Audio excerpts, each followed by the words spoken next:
council meeting to order tonight, and we have a quorum present for tonight's meeting. And tonight will be led in prayer by Pastor Catherine Tempany from First Congregational Church in downtown Sioux Falls here. After the invocation, we'll have the Pledge of Allegiance. So at this time, I would just ask everyone to please rise.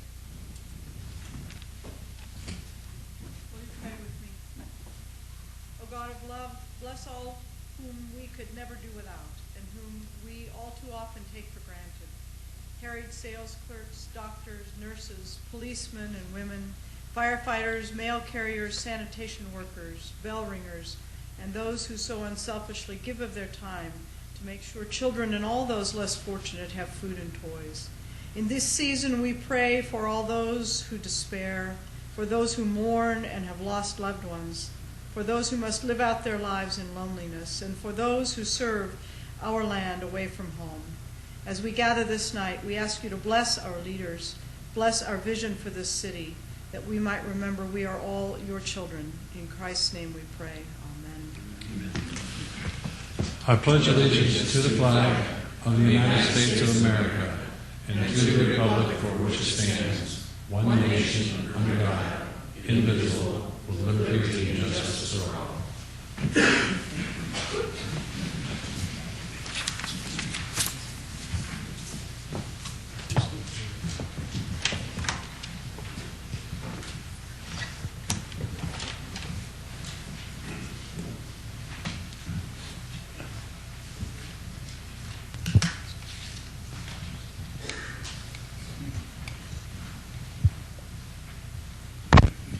Tonight we have some awards to hand out, and the first one is the V.L. Crusenberry Award, established in memory of former Mayor V.L. Crusenberry, and recognizes and honors annually an employee who demonstrates an exceptional degree of dedicated city service, leadership, motivation, performance, and community involvement. The 2007 nominations are Erica Beck, Urban Planner; Tamara Jorgensen, Assistant City Clerk; John Clemmy, Information Technology Supervisor; Carla Schultz, Technical Clerk; R. Sean Tarnell, Assistant City Attorney; Terry Van Dyke, Senior Engineering Technician; and Larry Vermolm, Line Worker. So the 2000 V.L. Crusenberry Award is Larry Vermolm, and I'd ask Larry to come up here for a minute, please.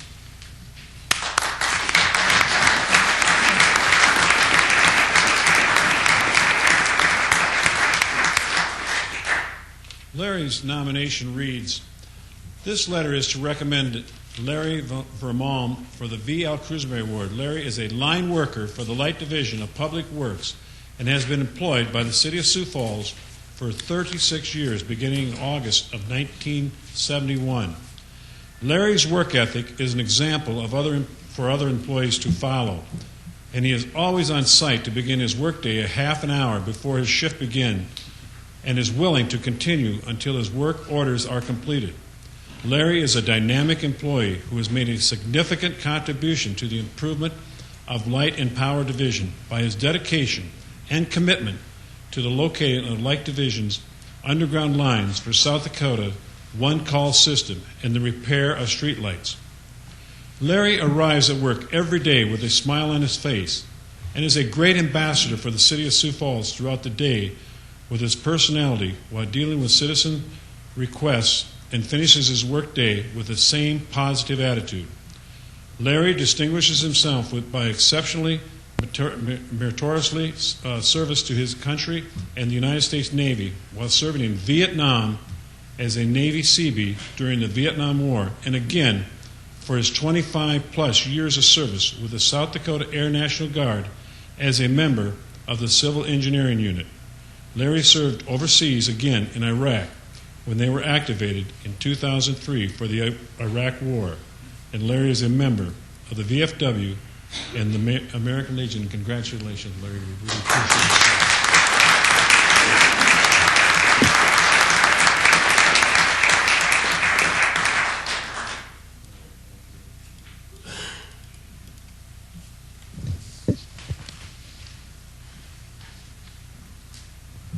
And then we have the 2007 Employees of the Year Award, and I just ask at this time if David Dirks and Walter Eads would come on up.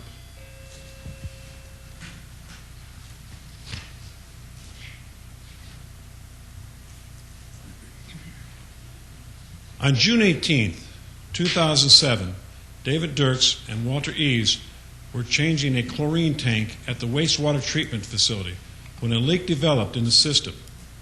Both donned self-contained breathing apparatus and entered the chlorine-fed room to attach the equipment needed to control the leak. Dave and Wally worked together to install the valve apparatus, and the leak was stopped.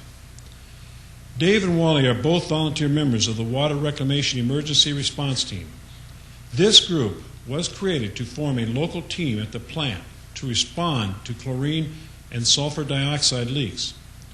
Water reclamation employees receiving training from Sioux Falls Fire Rescue on using safety equipment like SCBA and how to control leaks from chemical containers.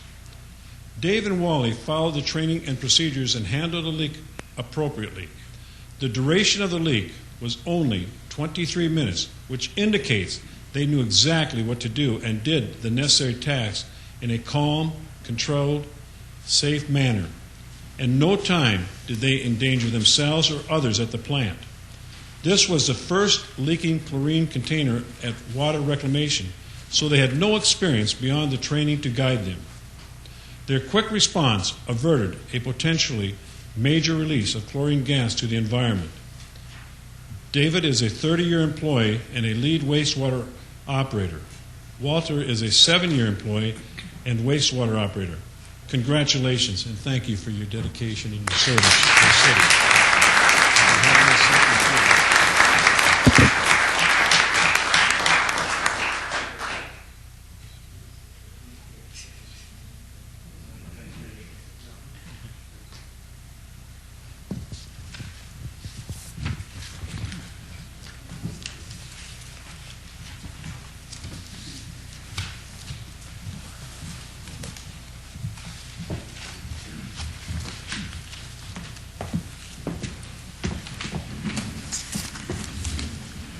Okay, we'll get started. Is there a motion to approve the consent agenda?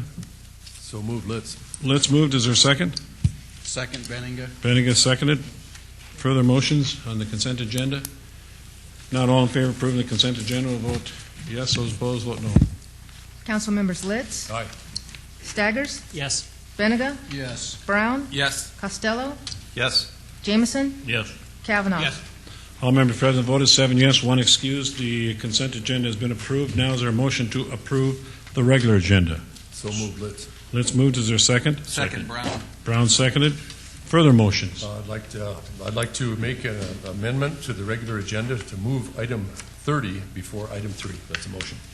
Item number 30 before 3, motion made. Is there a second to that motion? Second, Jameson. Jameson seconded that motion. Further discussion on that motion? Not all in favor of the motion to move item 30 above 3 will vote yes. Those opposed vote no. Council members Litz, Yes. Staggers, Yes. Benega, Yes. Brown, Yes. Costello, Yes. Jameson, Yes. Kavanaugh. Yes. All members present have voted 7-0 to approve the amendment. Is there further amendments? Seeing none, all in favor of approving the regular agenda as amended will vote yes. Those opposed vote no. Council members Litz, Yes. Staggers, Yes. Benega, Yes. Brown, Yes. Costello, Yes. Jameson, Yes. Kavanaugh. Yes. All members present voted 7 yes, 1 excused. The regular agenda has been approved as amended. Now is the time that we set aside a period of 5 minutes for anyone that wishes to address the council. We ask if they'd come forward and give their name and their address. And is there anyone that wishes to come forward at this time? Okay.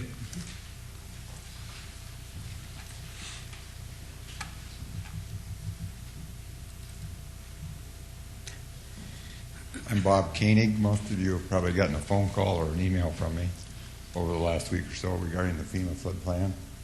I definitely have my opinion. I'm sure you realize. I guess I'm not here so much as to ask what anybody thinks or going to do or plan to do about it, as much as put a face on the name here so you know who you're talking to. I've been around Sioux Falls a long time. I've owned Koenig's Antiques for years and years. I own Oscar's Mini Storage, which is at 2209 West 5th Street, which has been placed right in the heart of the new proposed flood map by FEMA. I think the city of Sioux Falls has a responsibility not only to look at the property owners that are in that floodplain or the new floodplain as proposed, but as the entire city of Sioux Falls. I think it's being presented in a misleading manner as the number of property owners versus the total property owners in Sioux Falls. I think what needs to be looked at more is the total valuation of the property in the new flood zone, because there's hundreds of millions of dollars of property. I mean, the highest priced real estate in the state is in there, and that's the Empire Mall area. And if you compare it on an evaluation basis based on the property value, I myself have 5 acres. It takes a lot of homes to cover that. And I by no means want to diminish or demeanor homeowners. They're just as important as businesses. But the overall valuation, not only of what these businesses pay in taxes, but also what we pay in wages and salaries. And I, for one, would like to sell my business, and I'm being forced to have to buy an insurance I don't need to grandfather my property in for the next person. As I understand it, and I'm not claiming that I have all the facts right or accurate, but if the government was going to solve this for us, we wouldn't be talking about this subject at all, because it's been going on, at least from my knowledge, from some of you that have called me and emailed me back on what I read in the paper, from anywhere from 15 to 26 years. To me, it'd be ridiculous to look at any other source than ourselves to fix this. If we'd have fixed it 15 years ago, we wouldn't be here tonight. Plus, it would have been at a lot less cost to the city or the taxpayer. I know it doesn't affect everybody in the city, but neither did the storm sewers that we fixed and the storm drains that were repaired. Went through the central part of the city for the last 3-4 years. Water that backed up in my area of town did not back up my property. And if I'm not mistaken, I probably ran the city somewhere between $40 and $50 million.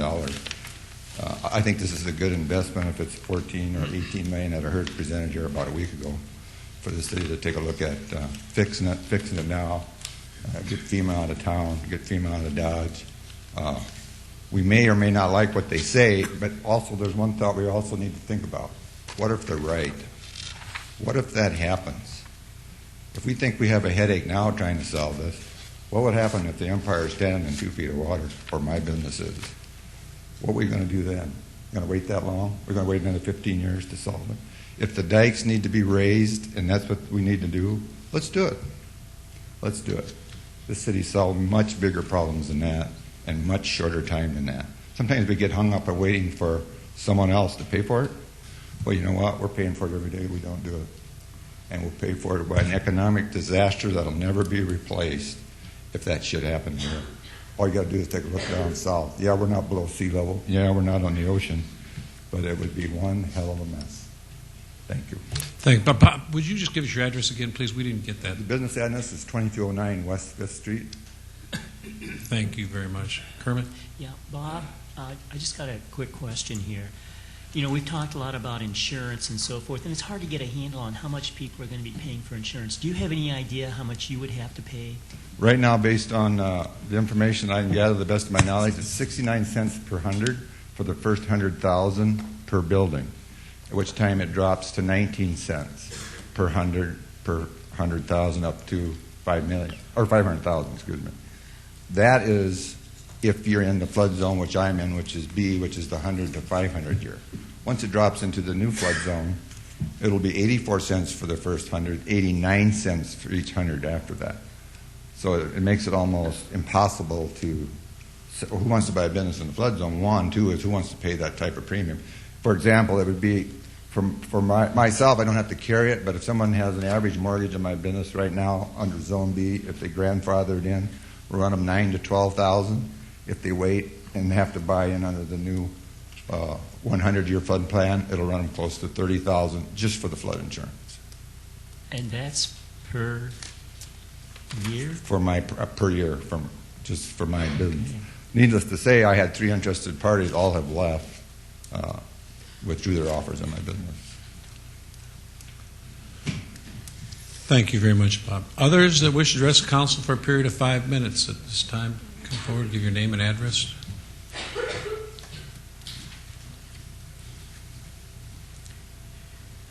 Craig Lloyd, 1005 Tomar Road. I didn't come down here for this issue tonight, but on FEMA, really the insurance only goes up to the maximum you can get is $250,000, and that's for certain specific items. So you can pay all this money, But in my case, I don't even know how much money we got out there in buildings, but I'm probably one of the largest property owners in that area next to the Empire Mall. And the most I could get for each one of those developments is a $500,000 loss. And that would only take care of the furnace systems. It wouldn't take care of any damages to my building or anything like that. So it's very, very specific. But to get a mortgage that's insured by the federal government, you have to have the flood insurance. So when people think they can get $1 million, $2 million, or $3 million insurance policy, you can pay for it, but you're not going to get that much money. Thank you, Craig. Others that wish to address the council for a period of 5 minutes? I see no one coming forward, so we will go into the regular agenda. Item number 30. A resolution advising and giving consent to the appointment of members to certain citizen boards. That's one that we do twice a year, and I don't know if anybody has any questions, or you want us to read the names of the people, or how do you want to?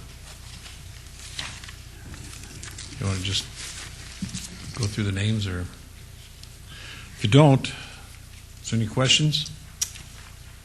None. Is there? Yeah, Go ahead, Kermit. I have a question because we've been having lots of discussion here about ethics and so forth and conflict of interest. And I don't know everybody that we're approving tonight, but I know that on the Waste Management Board that we have one person being nominated that has a recycling business. And if we could get an opinion from our city attorney about the conflict of interest issue. Mr. Mayor? Go ahead. Yes, that issue was discussed, and of course, you can't express a blanket opinion that covers every scenario, but we have many citizen boards that have industry representatives on them, and the fact of the matter is it is the board member's responsibility to recognize when a conflict situation is developing and recuse themselves from a vote on a conflict situation. Further questions? Not. Is there a motion? Further discussion? Move for approval, Benninga. Benninga moved. Is there a second? Second, Jamison. Jamison seconded. Further comments? Seeing no further comments, all in favor of that motion, we'll vote yes. Those opposed, vote no. Council members Litz? Yes. Staggers? Yes. Benega? Yes. Brown? Yes. Costello? Yes. Jameson? Yes. Kavanaugh? Yes. All members present voted 7 yes, 1 excused. Item 30 has been approved. Item number 3. Deferred action, transfer of a 2007 retail liquor license from Waterfall Plaza, LLC, Waterfall Plaza, 6121 South Minnesota Avenue, to 50/50 Holdings, Inc., name to be determined, to be operated at 325 North Minnesota Avenue, including Sunday sales and video lottery terminals, with the conditional use permit being approved on 8/1/07, pending final inspections per Fire and Building Services. Item 4, deferred action, 2008 retail liquor license renewal for 50/50 Holdings, Incorporated, name to be determined, to be operated at 325 North Minnesota Avenue, including Sunday sales and video lottery terminals, pending final inspections per Fire and Building Services. Item 5, new 2008 retail liquor license for SKK LLC, Eastwold Smoke Shop, to be operated at 136 South Phillips Avenue, including Sunday sales, effective 1/1/08, with a conditional use permit being approved on 9/5/07, pending final inspections per Building Services. Item 6, new 2008 packaged liquor license for Lewis Drugs Incorporated, Lewis Westgate, to be operated at 2700 West 12th Street, effective 1/1/08. 7, rescind 2007-2008 packaged malt beverage license issued to Lewis Drugs Incorporated, Lewis Westgate, 2700 West 12th Street, effective 1/1/08. Item 8, new 2008 packaged liquor license for Karen Ann Johnson, Buffalo Berries, to be operated at 309 South Phillips Avenue, effective 1/1/08, pending final inspections per Fire and Building Services. Item 9, new 2008 retail wine license for Karen Ann Johnson, Buffalo Berries, to be operated at 309 South Phillips Avenue, effective 1/1/08, with the conditional use permit being approved on 10/3/07, pending final inspections for fire and building services. Item 10, transfer of a 2007 retail liquor license from Limithro Inc. Sportsman's Bar, 607 North Main Avenue, to Limithro Inc. Mr. D's, to be operated at 2501 West 10th Street, including Sunday sales and video lottery terminals, with the conditional use permit approved by the City Planning Commission on 12/5/07. Item 11, 2008 retail liquor license renewal for Limithro Inc. Mr. D's, to be operated at 2501 West 10th Street, including Sunday sales and video lottery terminals. Item 12, special one-day liquor license request for SMG to be operated at the Orpheum Theater, 315 North Phillips Avenue on January 12, 2008 for Burns Night. Item 13, special one-day malt beverage and special one-day wine licenses for Dr. Rose Faith to be operated at the Museum of Visual Materials, 500 North Main Avenue on January 19, 2008 for wine tasting. Item 14, various retail liquor, packaged liquor, and retail wine license renewals for 2008 to be operated at various locations in the city of Sioux Falls, identified as Exhibit C. Thank you, Denise. Lori Bossman representing items 3 through 14.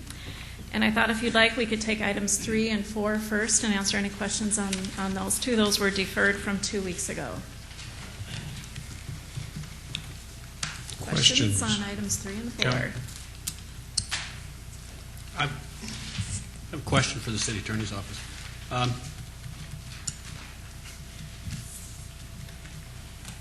My question is, it's my contention that the conditional use process was not correctly followed, and I'd like to explain why before I ask this question, if I might.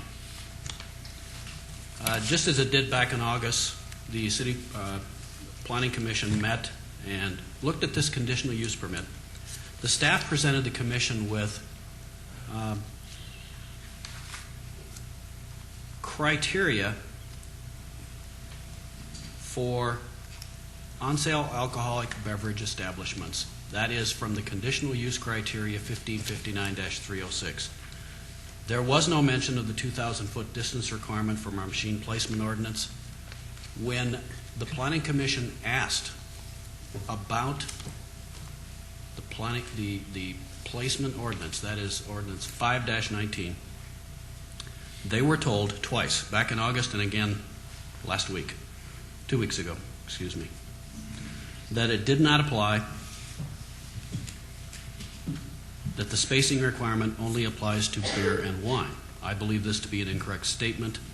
There's nothing in Chapter 5, Section 519 of our ordinance that we passed in 2003 that limits that ordinance to beer and wine. My question to the City Attorney is, why was the 519 distancing requirement not brought into play with the Planning Commission? Why were they not advised of that?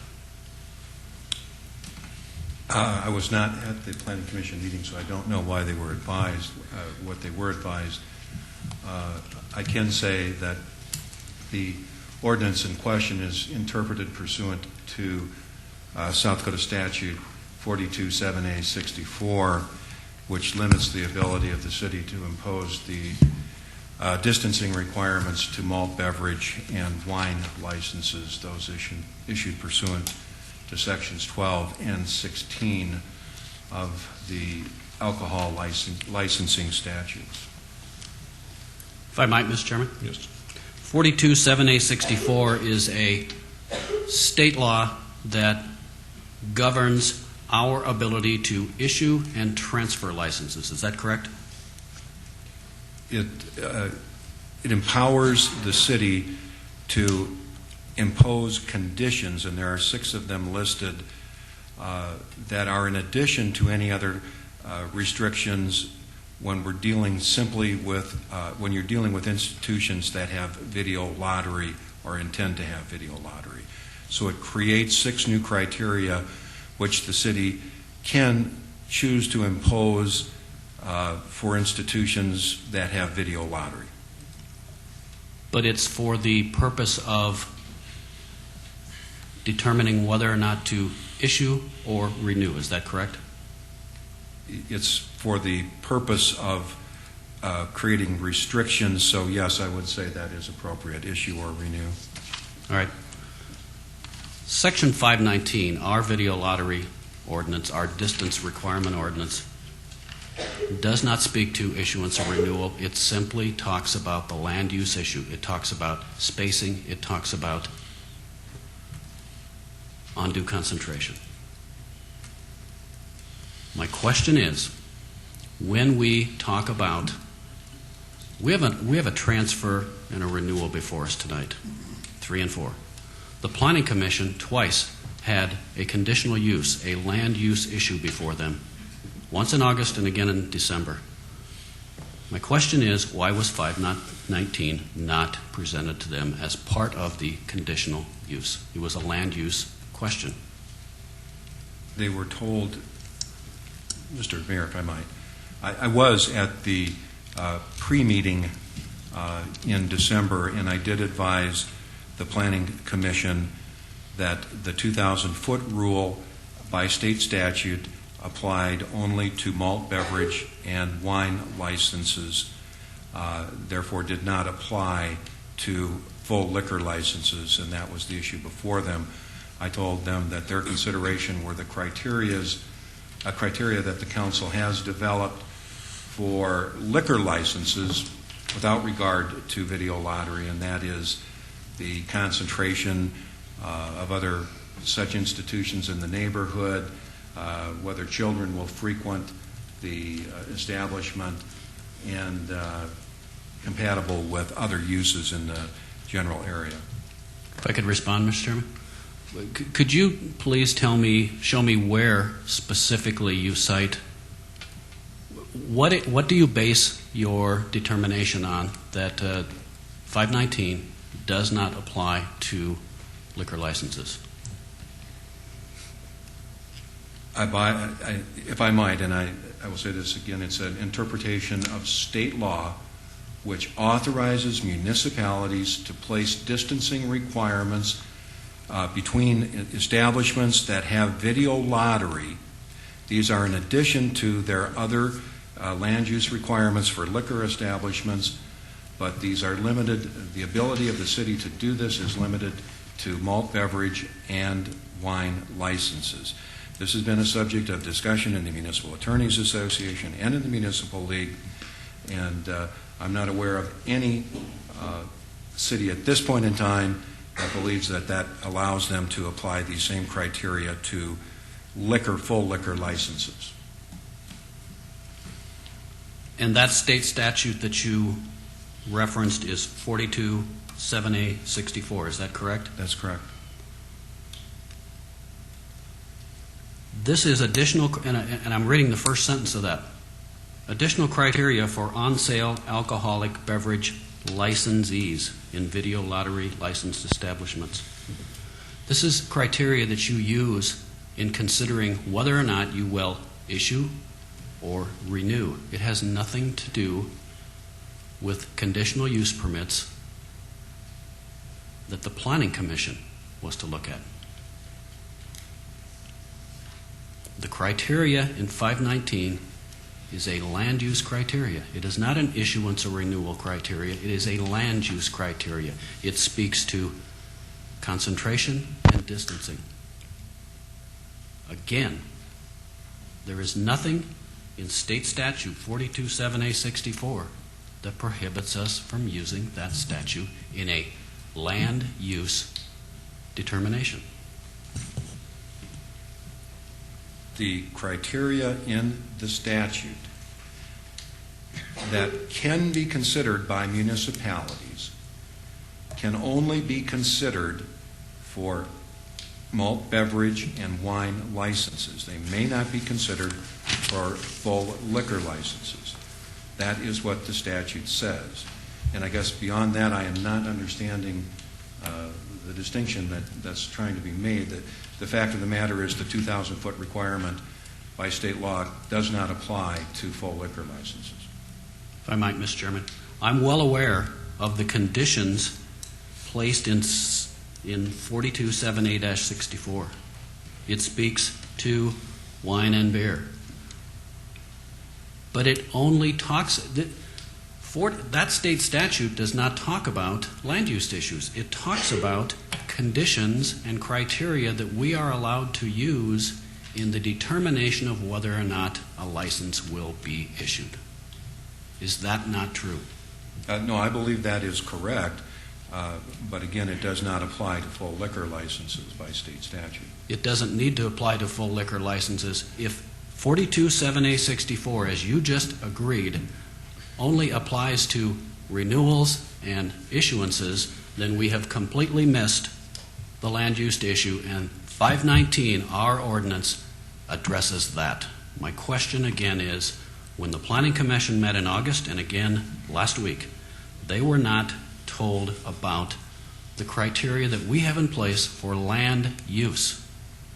Why weren't they? I was not at the council meeting. If you're talking about the criteria for full liquor licenses, I believe they were aware of those. If you're talking about the criteria in 519, they were told that those do not apply to full liquor license.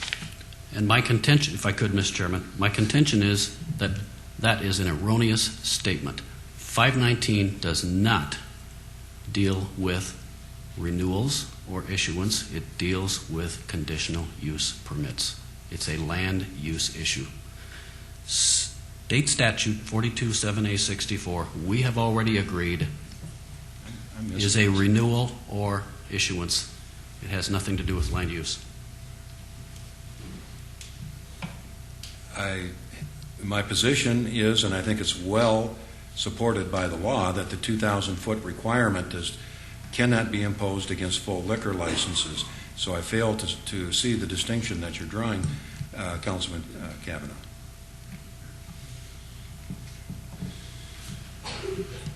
Bob Jameson.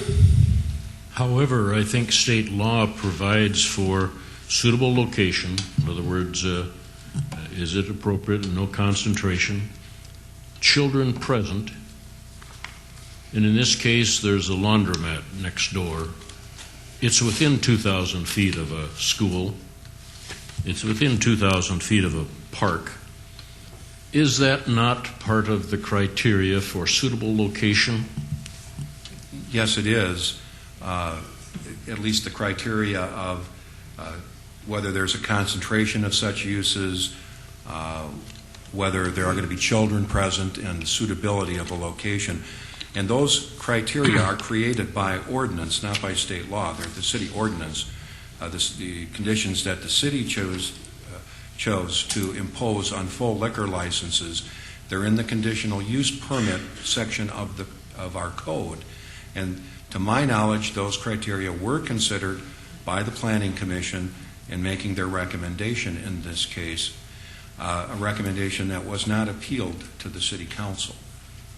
So, under the ordinances that the city has adopted, the Planning Commission issues conditional use permits subject to appeal to the City Council by any individual, any concerned or interested party, and nobody's appealed that decision. And there is no provision for making this a temporary location or a timeline type situation? I can say that, and this was told me at the Planning Commission meeting during the reconsideration of the permit as directed by the council, additional condition was added, and that is that the conditional use is granted to the lessee, not to the property. So it only will be in operation so long as the current lessee is at that location. A new lessee would require a new conditional use permit. So this is for this lessee, this license holder only. Okay. Kevin? Since Bob brought up the 1559 conditional use permit criteria, there are three.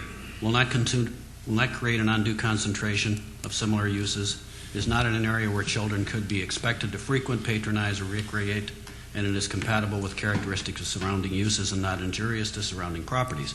My question is, has anyone defined what those three criteria mean? For example, do we have a definitive answer as to what is undue concentration.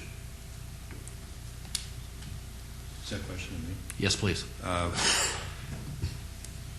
There is no definitive definition. It is a case-by-case determination that is made by the Planning Commission or the Council if the conditional use permit is appealed. If I could, Mr. Chairman, it's my contention that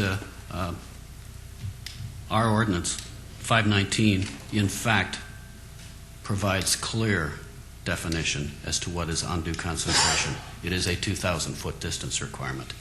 It also provides clear definition as to what is in an area where children would be expected. It's 2,000 feet from a school or a park. Those are contained in 519, our ordinance, and they should have been applied to this land use decision.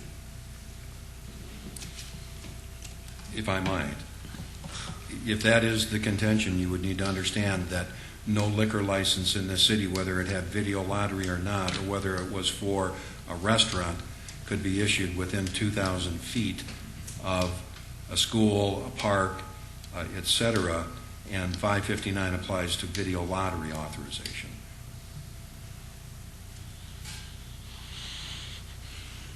Further comments on item number 3? Others that wish to address the council on item number 3? Go ahead, Craig. Or do you want to?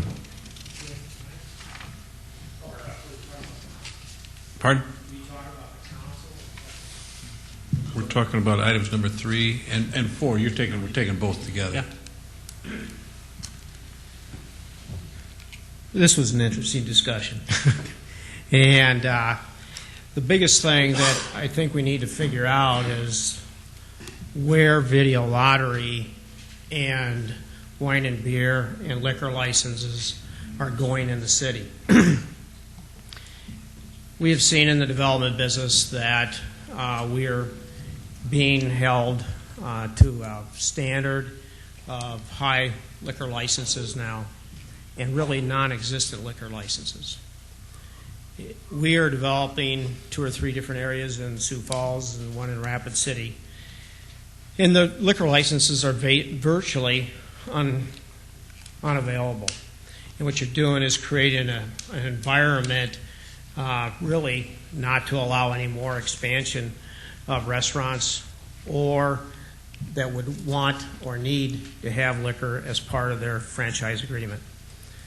And I think you really need to sit back and study kind of what Kevin is talking about, because I do kind of agree with Gary that if you put all the rules together, basically there's not going to be many restaurants in town with beer or wine, because they're all near where the children will play. They're all near where schools and parks are.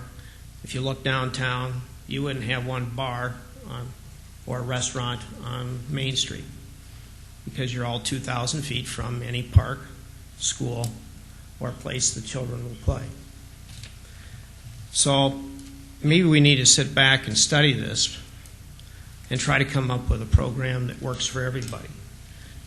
Right now there's 18, I believe, liquor licenses that are owned by video lottery areas only. Those are taking up availabilities to build new restaurants and create development in Sioux Falls. The average new restaurant costs between $2 and $4 million. Employs between 20 and 50 people. Has annual sales from $1.5 million to $4 million if it's a successful restaurant. And all that is sales taxable and real estate taxable. So what we're doing is holding back $15 to $20 million of new development that can be created in the city over a period of a number of years, and we're using it for the video lottery industry. I'm not saying video lottery one way or another. All I'm saying is it's being held that was normally made for beer and wine, and we did put it into liquor, and there is a loophole. I'm sorry, Kevin, but that is the interpretation of the Municipality League and the Attorneys General, I believe, because Gary and I have sat on some of those conversations. How they interpret it, I'm no lawyer, so I couldn't tell you what the rules are. I just know that we're stifling growth to keep on doing what we're doing. And it's taking valuable commodities to grow the city. And I just ask you to sit back and try to figure out how we can study it and make something that really does work for the city, both industries, the restaurant industry and the video lottery industry, and I think we'd be a lot further ahead. Questions? Kevin? Thank you, Craig. I just want to clarify one thing that the city attorney said, that we would effectively be prohibiting restaurants from going within 2,000 feet of parks or schools. That's not true. Okay. Ordinance 519 speaks only to video lottery placements. So if a restaurant wishes to go in, like an Applebee's, without video lottery, they're perfectly free to do so. I just wanted to make that clarification. Pat? Craig, it's been talked about eliminating that 2,000-foot rule to disincentivize video lottery establishments from holding liquor licenses. What would you think of that? I'm selfish in this area, as you well know, but I'd like that, and just because I think we're taking that valuable asset, which is the right to serve alcohol within your restaurant. I mean, it's expensive in South Dakota to start with, but you still do have people willing to step up that can do employment. And the video lottery industry just doesn't put that much employment for each location as a restaurant would. Thanks. Further questions of Craig? No, thank you very much. Thanks. Others that wish to address the council on either item 3 or 4?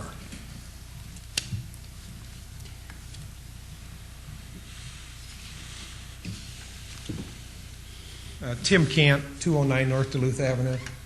My good friend Craig Lloyd, we're going to disagree right now because I don't think it has anything to do with prohibiting growth of restaurants and whatnot. I have a liquor license on the agenda tonight, and I own one already.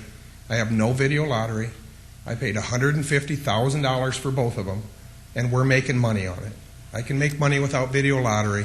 I know the big developers and stuff are out trying to convince the legislature and things like that to open up new districts where these restaurants can get liquor licenses for cheaper and stuff. I think you're opening up a huge can of worms if you do that, because the people that have sat and paid $150,000 for these licenses are going to come back to you wanting their money back.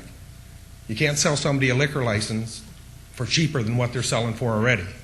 And yes, sure, that restaurant, like they're saying, would want to have stay in that district or whatever, but if they're selling liquor, they're still taking people away from where they might go otherwise.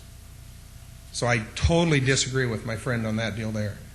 If they can't talk a restaurant coming into Sioux Falls to sell food supposedly where they're supposed to make money and not have liquor, then that's their problem. If they think they have to come into town and have a liquor license just to make a restaurant work, they're blowing smoke where. So I'm just telling you that it's an expensive venture. I have both licenses financed. I'm going to end up spending $600,000 or $700,000 for these licenses before they're paid for. It's a heck of a lot of money out there that you're talking about. If the thought even crosses anybody's mind about reducing the price of these licenses. Questions of Tim? Not, thank you. Others that wish to address council on item numbers 3 or 4? See no one come forward. We will. Let's take and discuss items 3 or 4. Is there a motion to approve?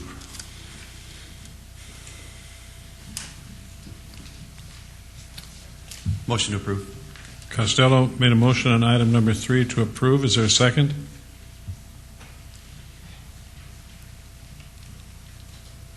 Got to have a motion one way to do it, and if you're going to vote against, we've got to still have a motion to.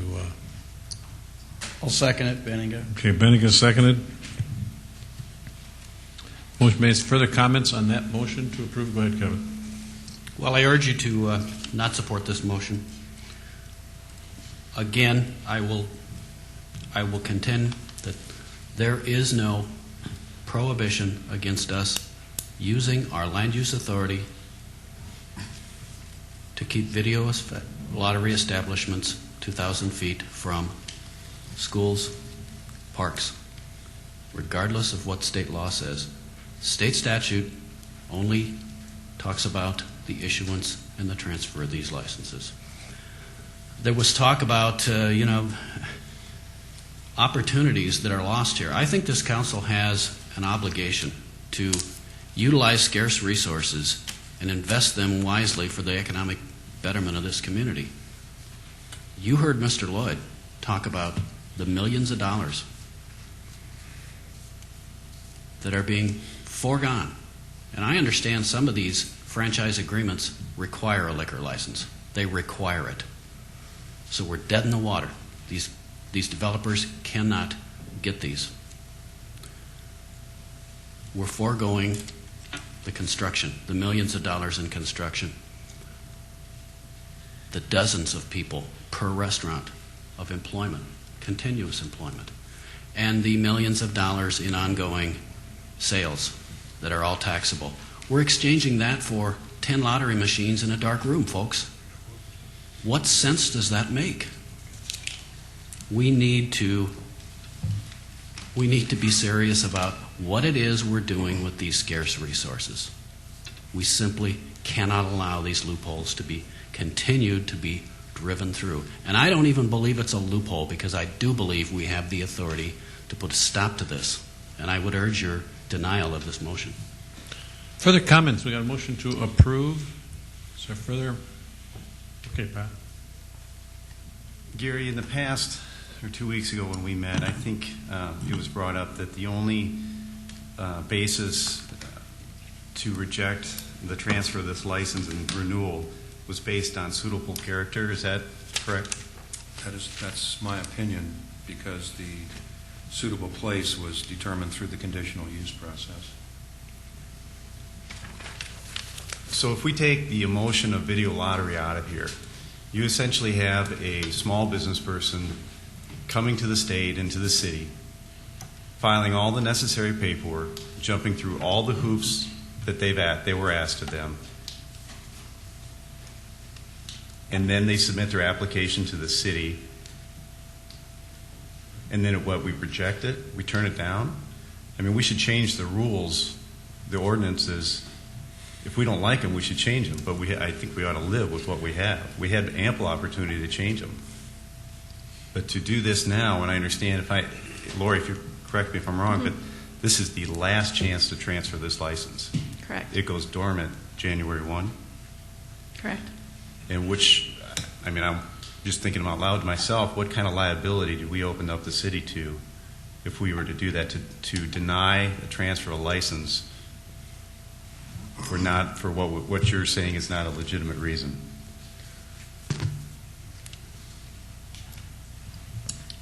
Mr. Mayor,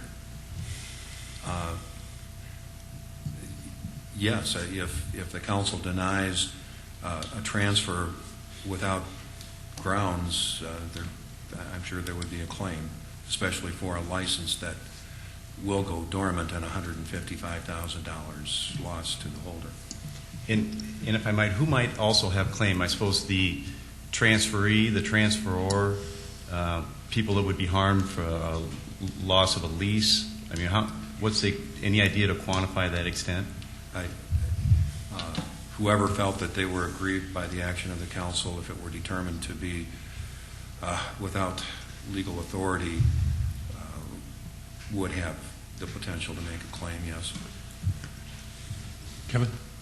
Just a response. I find it very difficult to have anyone justify that they're aggrieved when they sat on this license and did not use it for over 2 years. Further comments? Bob Jameson. A question. If this were denied, can we extend that 2-year time frame by 6 months? No, I don't believe we could. State law specifically says that they can renew it for 2 renewal periods, and that's it. Bob Litz. Lori, could he have renewed this 6 months ago? No. The only way that the current individual, the Waterfall Plaza LLC, could have held onto it would be to transfer it and change ownership. I mean, The owner of that corporation could not continue to hold this license Thank you. in any way, shape, or form. Further comments? We've got a motion been made and seconded to approve it. Bernie? Different vein of questioning and a clarification from the city attorney. We can also decide liquor licenses on suitable character, correct? That is correct. Do we do background checks? I'm not implying anything on these specific holders, but do we do background checks? I'll defer to Lori to that. I do believe that they are submitted to the police department. Yes, we don't specifically do background checks, but the list is submitted to the police department. And if an applicant has been convicted of a felony, they can't even apply. What if they move in from out of state? Do we check from where they came from? I'm not sure. I guess that would be a question for the police department. Got a motion been made and seconded. Further comments on that motion? Seeing no further comments, all in favor of approving item number 3 will vote yes. Those opposed will vote no. Councilmember Litz. No. Staggers. Yes. Benega. Yes. Brown. No. Costello. Yes. Jameson. No. Kavanaugh. No. That motion fails. Item 33. Now we're on item number 4, so we really don't need item 4, do you? No. So, is there a motion to approve? We got to go with go positive on that. Then you can vote no. But you got to do it in the positive. Is there a motion to approve? Mr. Chair, if the license has not been transferred, we cannot renew it. No, you're right. So it simply just dies. Yeah. But you got to withdraw. You got to have some action on it, though. I'd move to withdraw the item 5. Or item 4. Or 4. Okay. So the motion is to withdraw. Is there a second? Second. Second. All in favor of the motion to withdraw will vote yes. Those opposed vote no. Councilmembers Litz. Yes. Staggers. No. Benega. No. Brown. Yes. Costello. No. Jameson. Yes. Kavanaugh. Yes. That motion to withdraw has been approved, so that item has been withdrawn. Item number 5. You want to go through? Okay, and if we can continue on, if you would like, we could cover items 5 through 13 and do the renewals last, or if you would like to take any of these individually, we certainly could. 5 through 13. I move to approve items 5 through 13. Second, Costello. Jameson moved. Costello seconded. Further comments on that motion? Seeing none, all in favor of the motion to approve items 5 through 13 will vote yes. Those opposed vote no. Councilmembers Litz. Yes. Staggers. Yes. Benega. Yes. Brown. Yes. Costello. Yes. Jameson. Yes. Kavanaugh. Yes. All members present voted 7 yes, 1 excused. Item 5 through 13 has been approved. Item 14. Okay, item 14 is the renewals for the last of the retail liquor, packaged liquor, and retail wine renewals for 2008. And if we could start with the retail liquor, we have one on that list for DS Squared LLC for Long Shot Sports Bar and Grill at 330 North Main Avenue, number 201. On this particular license, there were 2 police reports filed for individuals being in the premises after permitted hours. The applicant has submitted a letter to you stating that, discussing these 2 issues, and also that they are going to be selling the business. Dave Syverson is here if you have any questions for him. The action that we're requesting at this time is to renew it so that it can be sold. And maybe Okay. we could cover that one first and then go through the others. Yeah, let's do that. Is there questions of Lori on, we're talking about long shots right now, right? Right, long shots. Okay, is there further? Go ahead, Kevin. Lori, we've all had opportunity to look at the 2 police reports. I'm just curious if there was anyone from the police department here to speak to those reports. Yes, we do have Lieutenant Vandekamp here. Thank you. I believe. There he is. I'm not sure if he's familiar with these. He's actually here for the underage sales portion. All right. So we might be catching him a little bit off guard, but we will have him come up. We'll try to go easy on you, Lieutenant. I'm on the spot. You're on the spot, I'm sorry. Yes, sir. These are the 2 reports. 2 times in the past 6 months, they have Were they actually convicted or are they charged with? I think it's failure to close the place up after a certain 30 minutes after closing. Right, allowing people to be in there after that 30-minute period for just regular maintenance. That's Okay. correct. How often does that happen in Sioux Falls? Where you actually convict someone of doing that? It's not that regular. It does happen a few times a year. That'd be my guess, but it's not that regular of a thing. Twice is unusual. When someone, obviously, if they're convicted of that, they pay some type of a price for it. What would that be? Is there a fine? Yeah, city attorney might be better to answer that question, what the typical fine has been for that violation. I don't know where these cases stand right now. It's been a long time since I've been involved in those cases, so I can't tell you what the typical fine is. But there is a fine. That is correct, yes. Does it escalate with a second offense? Generally, it does. My question is, does this activity, not happening once but twice, does it speak to suitable person? Because it's unusual. Those are the criteria we're supposed to look at: suitable location, suitable person. Thank you. Further questions of DS Squared LLC? Go ahead, Vern. Lieutenant, don't go too far away. Can you answer my question I had earlier about if out-of-state people come in, do you check their records? Is it a national search? I'm not involved in the record check process. I know we have done some for other things. I know there's been some issues on some cab drivers and whatnot, but We do have that ability. If it's done on everyone, I don't know. We do have the ability to do a national III check, basically. Lori, will you check on that and let us know? I will. I highly doubt if record checks are done on each individual, but I can sure check. I'll check into that. Thank you. Okay. Pat? Lori, do you know on these two incidents where the individuals were ticketed, were they contesting it, or did they pay a fine and is it closed, or is it being contested? Maybe what we should do is have Dave Syverson come up and address that, one of the owners, and he could probably explain a little bit better what happened.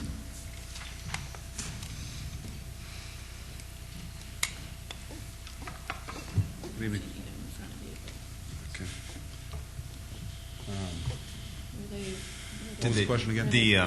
The citations that were issued, I assume there were citations, and then did they pay a fine and agreed consent to it, or are they contesting the citations at all, or is it a closed matter, or are they still pending in any way? From what I understand, the first one, there was a citation issued and fine was paid, I believe. On the second one, I don't believe there was actually any tickets written to any of the three individuals on the docket here. Kermit? I guess I get a little. I guess I can't really get too upset about this. Just 10 minutes beyond when you're supposed to have closed. But what kind of fine do you get for doing something like that? I haven't seen the tickets, and I don't know what they paid for a fine. Lori, do you know what the tickets are? No, I don't have any idea what they would pay. Yes. Sorry. I know they were different people each time, and the first person that got ticketed, it was this only offense that I'm aware of. Do you know how much longer they stayed beyond the time they were supposed to leave? Let's see, one was at 2:30. And they're supposed to be out at 1:30, is that right? No, half hour No. after close, I believe. What? Yep, 2:30, and then the other one was at 3:04. So they were in there about a half hour past. Half hour past. Mhm. So Lori, there were two separate citations issued then? Yes, there were. There was one that was dated, let's see, the first one was in July, and the second one was in September. And the first one was at 2:30? Yeah, at approximately 02:30. And the second one says... But they get till 2:30. 03:04. I believe I would have to look at that ordinance real quick again to see how long for sure. Is it 30 minutes, Gary? Yes.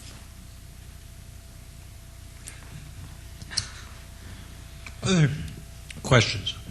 Just to clarify, Mr. Iverson, you said that the individuals involved in the two separate instances were different individuals? Yes, yes. I don't have it in front of me, but I think that's in error. But in any case, both incidents happened at the same location, and that is your location. Is that correct? Yes, that's correct.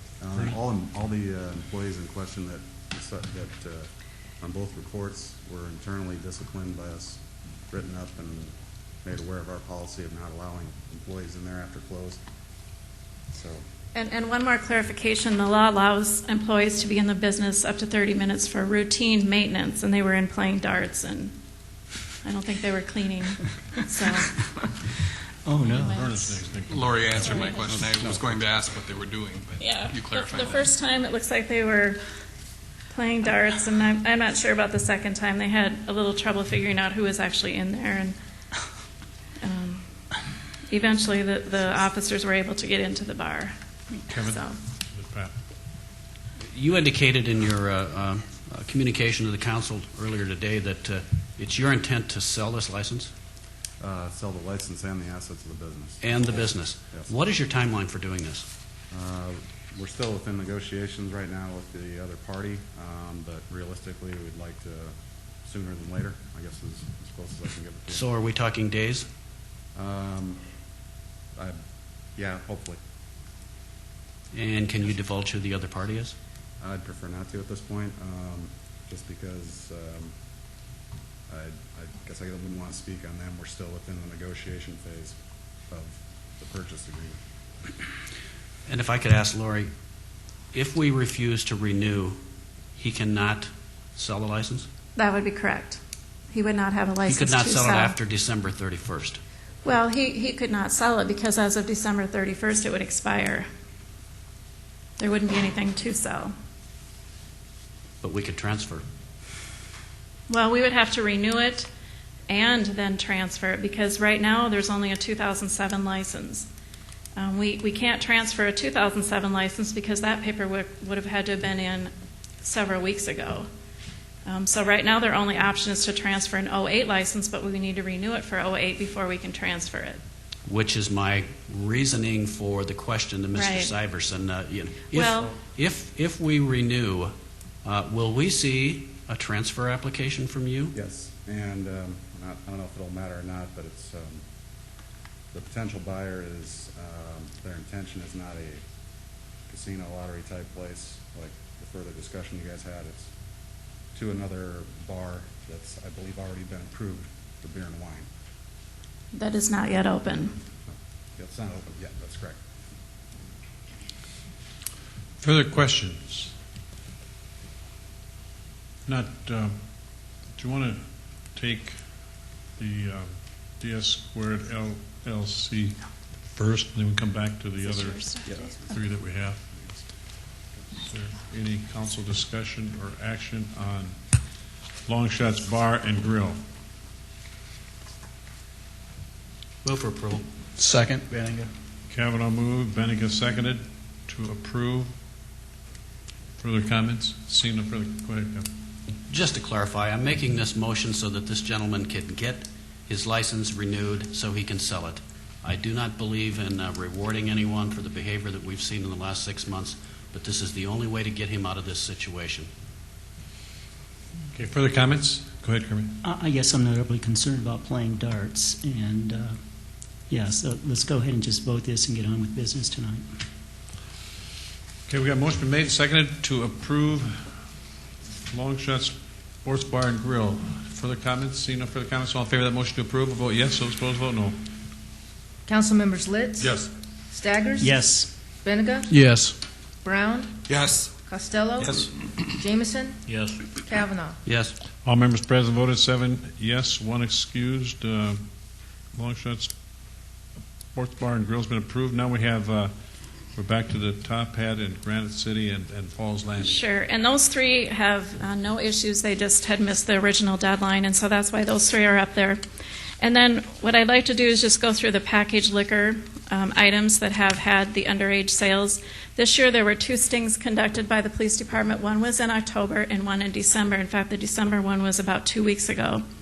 And we'll go through the list. There was one for EBJ Inc. for the Liquor Mart South at 5004 South Cliff Avenue. That's one for 2007. We had Sid's Crown Liquor Store at 330 South 1st Avenue.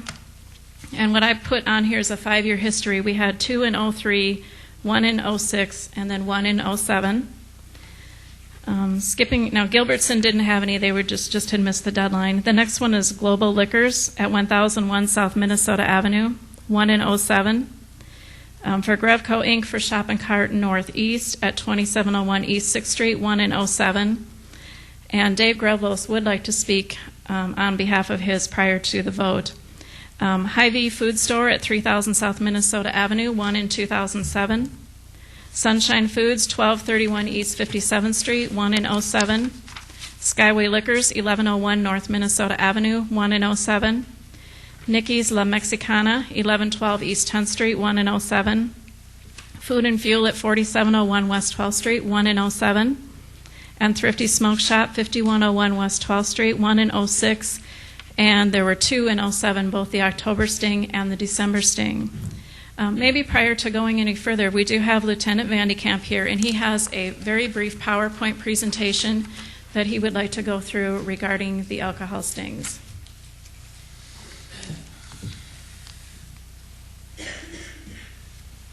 And these I'm prepared to speak to.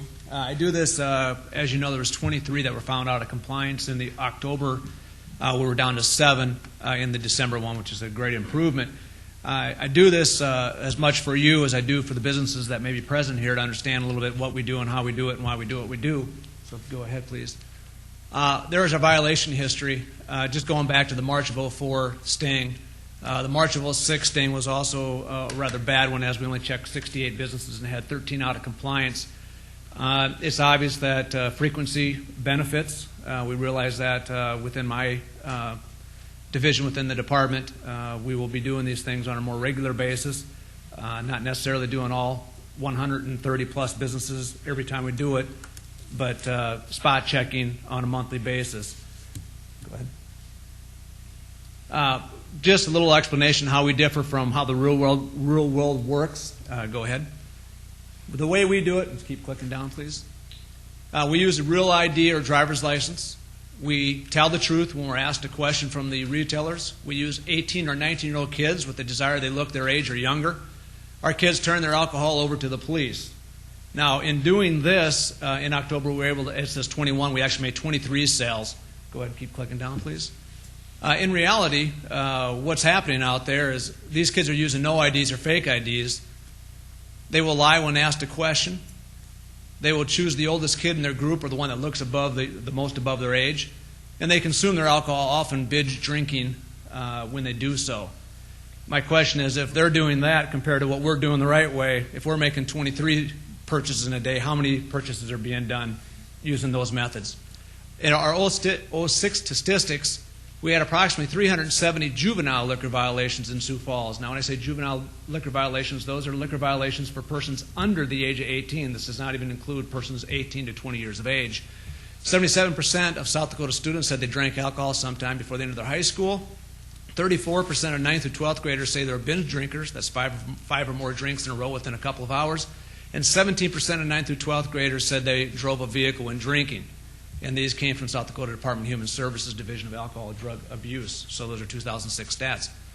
Why do we do checks? Number one, prevention. I know a lot of businesses think we do it for enforcement purposes. That is not the truth. We do it to try to prevent the alcohol from getting into the hands of the kids in our community that aren't supposed to have it.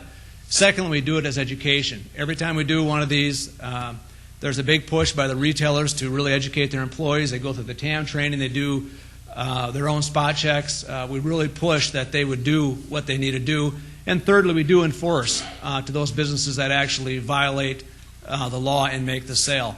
That is why what we do. Any questions at all from either you or the retailers, I'd be more than glad to take them at this time. Kermit. Yes.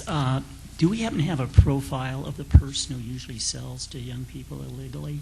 I mean, I would think they'd probably be young and... On the contrary, it's younger, it's older, it's male, it's female. There is not one demographic group that we can say is more likely to sell. Do you think most of it is unintentional?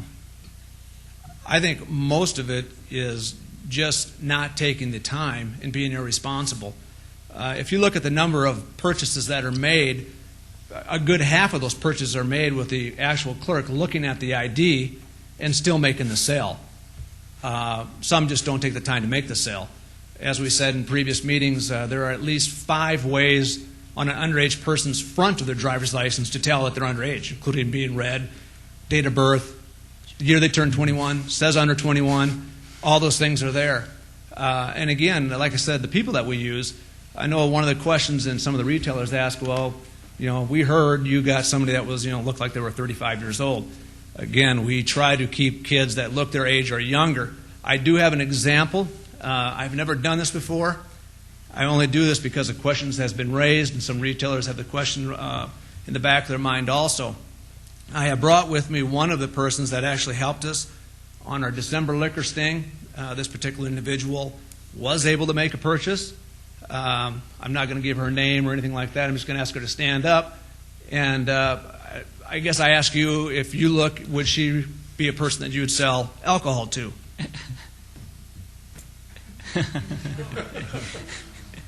I called her my little helper. She was actually assigned to me. Not Santa's, but mine. Thank you very much. So there you have it. That is what we're doing. Again, the main thing we're looking for is really prevention, education, and then we'll enforce those businesses that we have to enforce on. Other questions? Other questions? Pat? Lieutenant, is it illegal for a minor to attempt to purchase alcohol? Well, the purchase would be, yeah, actually. So if you're 18 years old and you go into a facility and you attempt or buy a 6-pack of beer, that's an illegal act? Well, the law is the possession, and it's would there be a charge for it? Possibly. Some businesses do hang on to their IDs. We're able to follow up, but the follow-up is minimal. I guess the thought just occurred to me that why don't we run stings trying to catch people attempting to purchase alcohol illegally or be in possession? Why always go after the retailer? Granted, there's strong cases for you to do what you should do, and it is their responsibility. But it's also, I thought it was illegal for a minor to attempt to purchase alcohol. Manpower would be the biggest reason why. When we try to do, one of these complete liquor stings, we're trying to get to 130 locations to check the businesses. To do a reversal like that, we do reverse drug things. To do a reverse liquor sting, you would literally have to have an officer present in the business at the counter waiting for that person to come in and make the sale. Manpower-wise, it just wouldn't be wise for us to try to utilize something. Well, like I'm that. not advocating that you would go out to all establishments at any one time, but I certainly think that if you were to do that on some isolated incidents, and the word got out that was a distinct possibility, that might also have a detrimental effect of people trying to purchase alcohol. Yeah, again, if we could get a business to cooperate and have an officer behind the counter, possibly. I think you would get a lot of Yeah, businesses and that would want to cooperate. You're waiting for somebody to come to you. I don't know the efficiency of that. Can You we do it? You can argue Absolutely. the results of your results and how effective they are as well. I'm not saying they're not. I'm just saying that maybe there's another mousetrap out there. It's certainly something we'll look at. Further questions? Thank you very much. Others on the list? Dave, does Dave want to talk to us? Dave would like to talk. Dave, would you like to come up?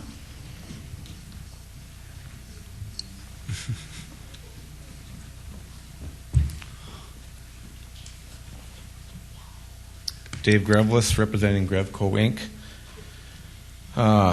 Not happy to be here, but I think I need to tell you a few stories about, to get started with a few failed stings of my business to kind of get the frustration thing going about what I really have to go through. A couple of you guys were on the council when I addressed you before, and if you've heard these stories before, apologize, but these are good ones. My wife is a certified TAMS instructor. We decided to make her certified to make sure I had an in-house person responsible for getting all of our employees TAMS certified. And that is the state's answer to everybody carding people properly.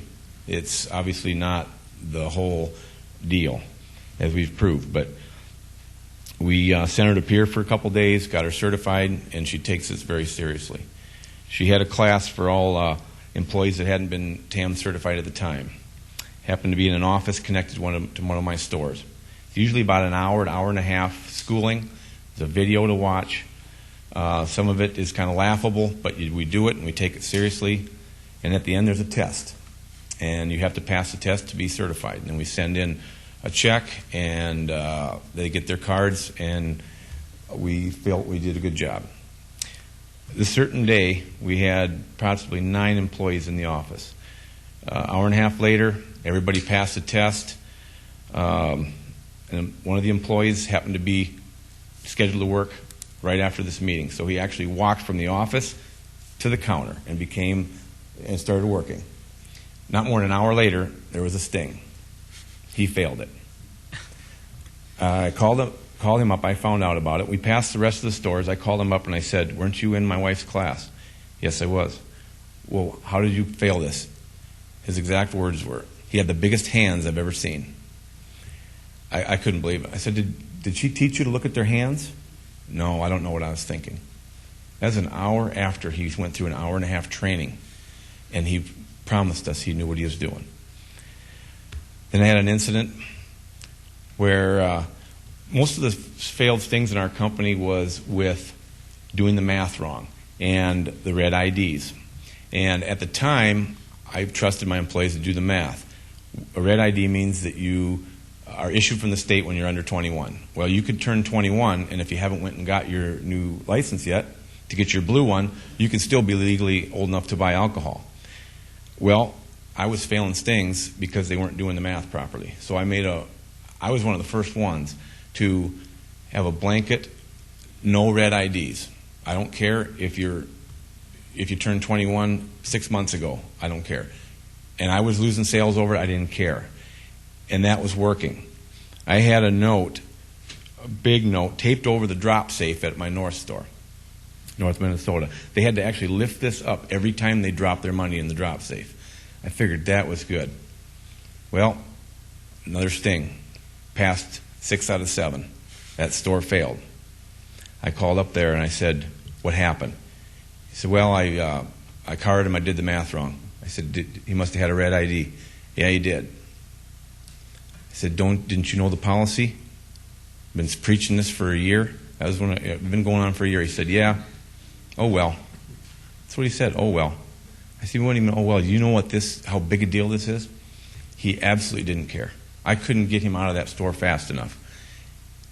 What he did then is I wanted to make sure I held his paycheck until I had a face-to-face meeting with him. How could he blatantly go against my rules and absolutely not care? So it took a while for him to face me. Well, in the meantime, he turned me into the wage and hour division for not paying him. So I had to explain to them why I didn't. They didn't care. You need to pay him in a reasonable time. So luckily we got a face-to-face meeting. It didn't go well. He absolutely did not care. He just wanted his paycheck. How would you like to lose your beer license for a guy like that? It's just ridiculous. The last one, sting going on. Got a call from one of my stores on the east side. Very excited. "Hey, I just passed a sting. Man, that was easy. She looked like a kid." I said, "Really? Congratulations." "Yeah, she was a blonde girl with a Montana ID." "Really? Well, good job. That's great." Then I got off the phone. Well, what would any other business guy do? He'd get on the phone with his other east side store. This girl's on her way. Is that cheating? Well, that's any smart businessman would have done the same thing. I called up to my store a mile away. I said, "Hey, there's going to be a gal coming there with a Montana ID. She's a little blonde girl. I know you wouldn't sell her anyway, but she's part of this sting." Hung up the phone and go, "Phew, I'm good." 10 minutes later, phone rings. Girl crying. "I just failed a sting." I was laughing at her. I said, "Oh, yeah, right." I said, "Well, did she come in?" "Yeah, I just failed." I said, "Well, who was it?" "Well, it was that girl from Montana." This is a true story. How can shopping cart be at fault? I told her, "Do not sell to this individual." The girl sold to her. You talk about, unfortunately, the business is the one that makes the news. The business is I'm the one here representing our business. These things are what's happening. This is an individual that is breaking rules. They get their hands slapped. They get a $100 fine.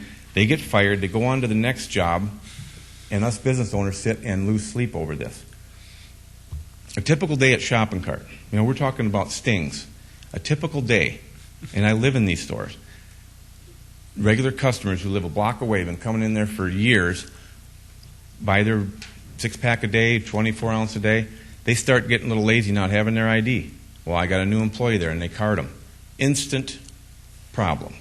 Well, I've been coming in here for years. They have to walk back in the cold for a block. They refuse the sale every day. If I happen to be there, I'm defending them. Just 2 weeks ago, I was at my store.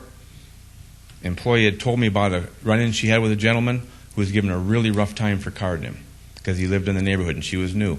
I said, well, you did the right thing. I'll back you up every time. If it gets too bad, I want you to call 911. I happened to be in the store, and she's whispering to me, there's the guy that gave me a hard time. I looked over there, and he's about this big. I said, oh, great. Well, I kept my word. I'm going to defend my employees. He made his purchase. He didn't happen to buy alcohol that night, and I called him over to the side. I said, sir, why are you giving my employee a hard time? She's doing her job. And he was apologetic. And he said, yeah, I probably shouldn't have. I said, no, you shouldn't have. You're not going to get beer in this store without your ID. And he was very nice about it. But he wasn't nice to her, and he scared her to death. But she still kept the rules. And that stuff happens every day in my stores. I watch my security video. I've got the best security you can buy. And I watch it, and I see IDs coming out right and left.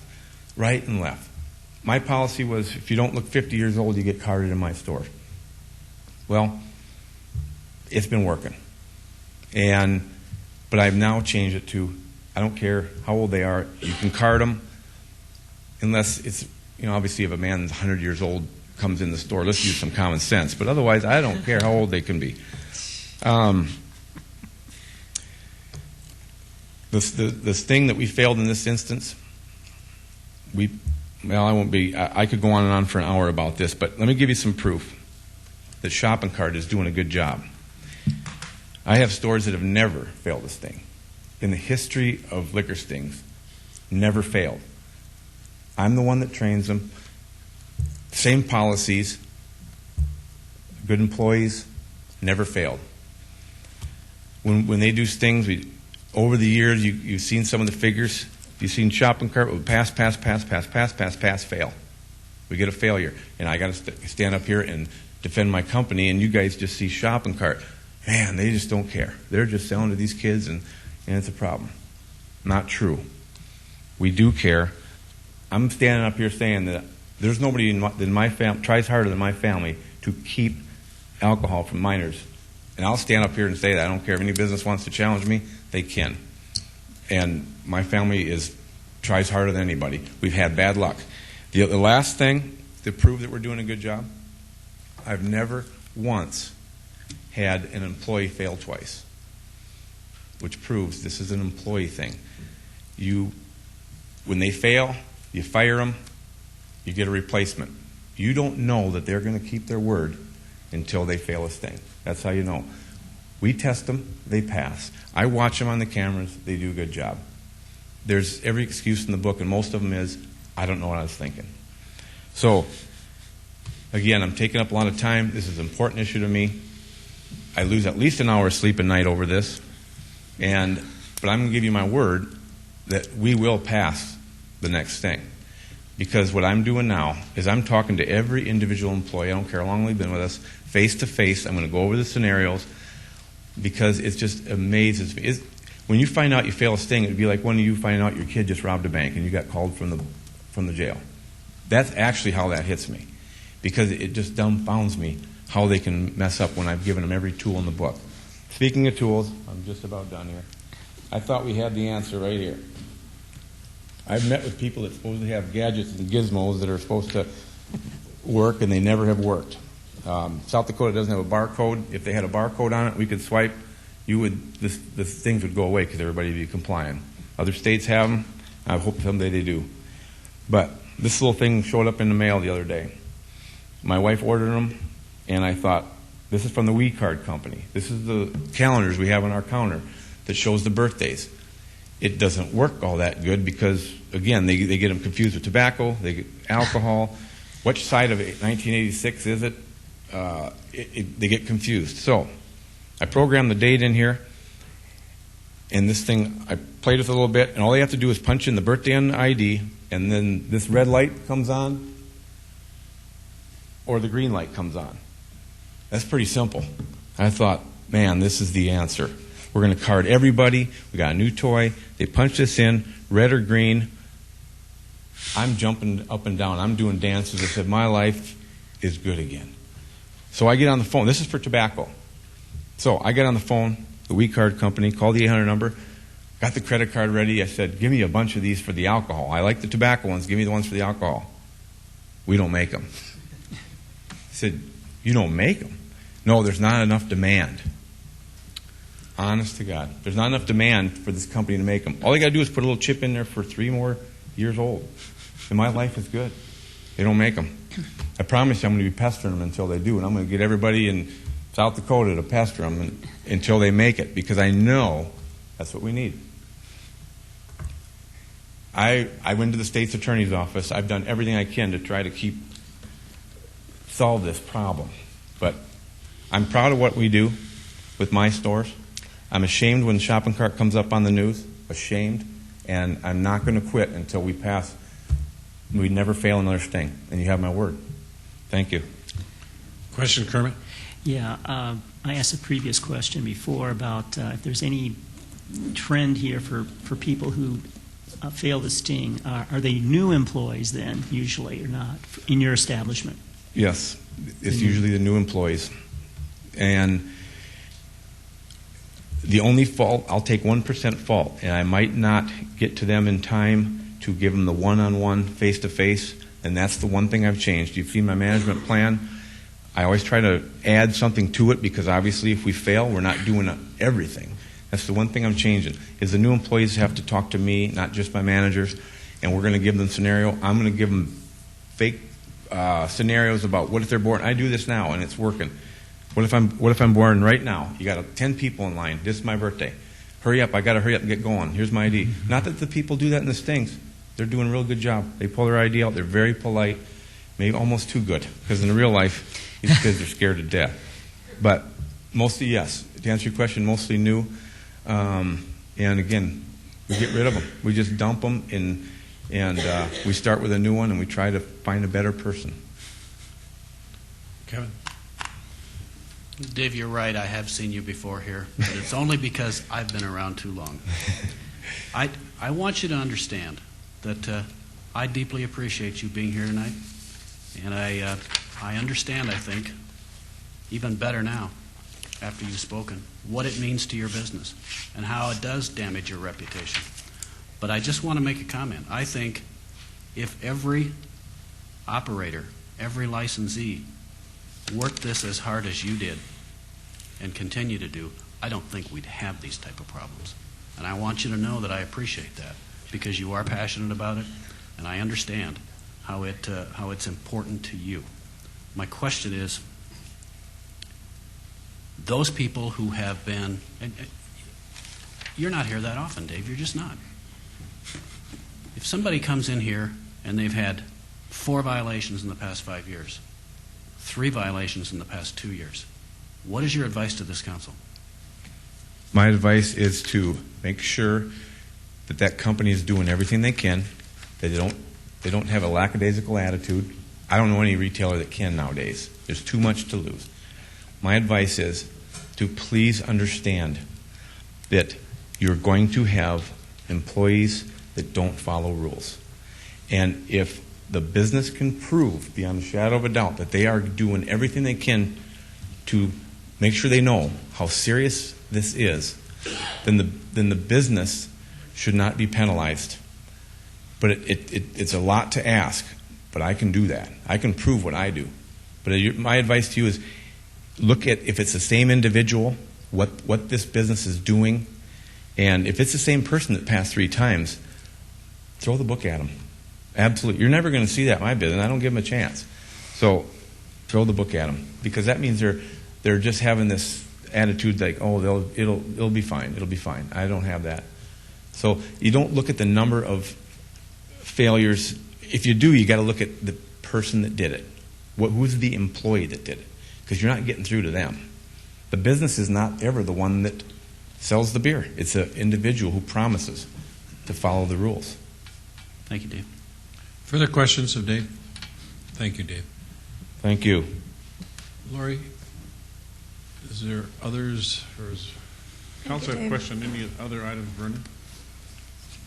Lori, refresh our memory. What are our options on those that are in violation, especially on the packaged liquor license?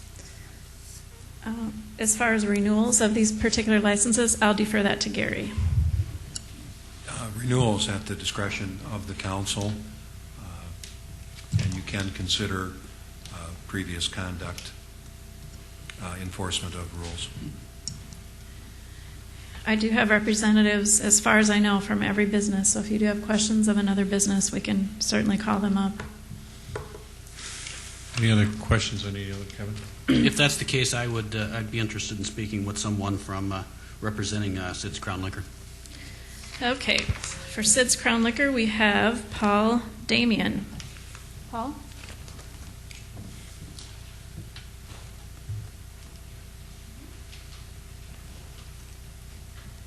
Hey. Ms. Damian, Kevin, would you give us your name and address, please? Paul Damian, 330 South First Avenue. Thank you. would you be willing to, I'm most concerned about, I don't want to go back to 2003, but you have you failed a sting last year, you failed a sting this year. Can you tell me about those two situations? Yeah, they're both new employees, and one is no longer with us. We kept the other one because we thought he made an honest mistake, and he's a good employee. And I think we have a good system, though. It's an incentive program where we give $50 to every employee who works the cash register if nobody has a sting. And I've observed them being more conscientious since we did that. But they're both new employees. Can I ask when your incentive program started? After the October sting. So it's just happened within the last 2 months? Yes. Thank you. Other questions? Others that the council wishes? Not, is there? Go ahead, Kevin. Could we hear from someone representing Thrifty Smoke Shop? Yes, Thrifty Smoke Shop, Dorian Kane, a manager and supervisor at the store. Is Dorian here? That's you? Okay, could you come up, please? Is that you, sir? No. It is? Okay. No? Is there anybody here that's representing Thrifty Smoke Shop? See no one coming forward, so obviously they must not. No, I called this afternoon and they did say he would be here, so. They did not, they were all supposed to call me and tell me they were coming. I didn't hear from them and called this afternoon and they said he would be here, so. Okay, that was not here. Are there any others that the council wishes to hear from? Cheryl? I'd like to make a motion to approve all of the licenses except for Thrifty Smoke Shop. I'd like to hold that one out sec. Okay, your motion is to approve them all on the retail liquor, packaged liquor, and then the retail wine except for Thrifty Smoke Shop. Correct. Okay, that's a motion. A substitute motion? Go ahead. I would move to approve all with the exception of Sid's Crown Liquor and Thrifty Smoke Shop. A substitute motion to approve all except Sid's Crown Liquor and Thrifty Smoke Shop. Has that motion been seconded? I just have a question. Go ahead. Was it your intent to maybe defer Thrifty until they come back, or are we just going to wipe it off the table? Okay. So now you got them both. I mean, the motion Right. is for SIDS and for Thrifty. So that's the motion. Kermit? Yeah, I have a substitute motion to approve all of them. Substitute motion to approve them all. Is there a second to that motion? That dies for lack of seconds. I have a question. Go ahead. For the city attorney.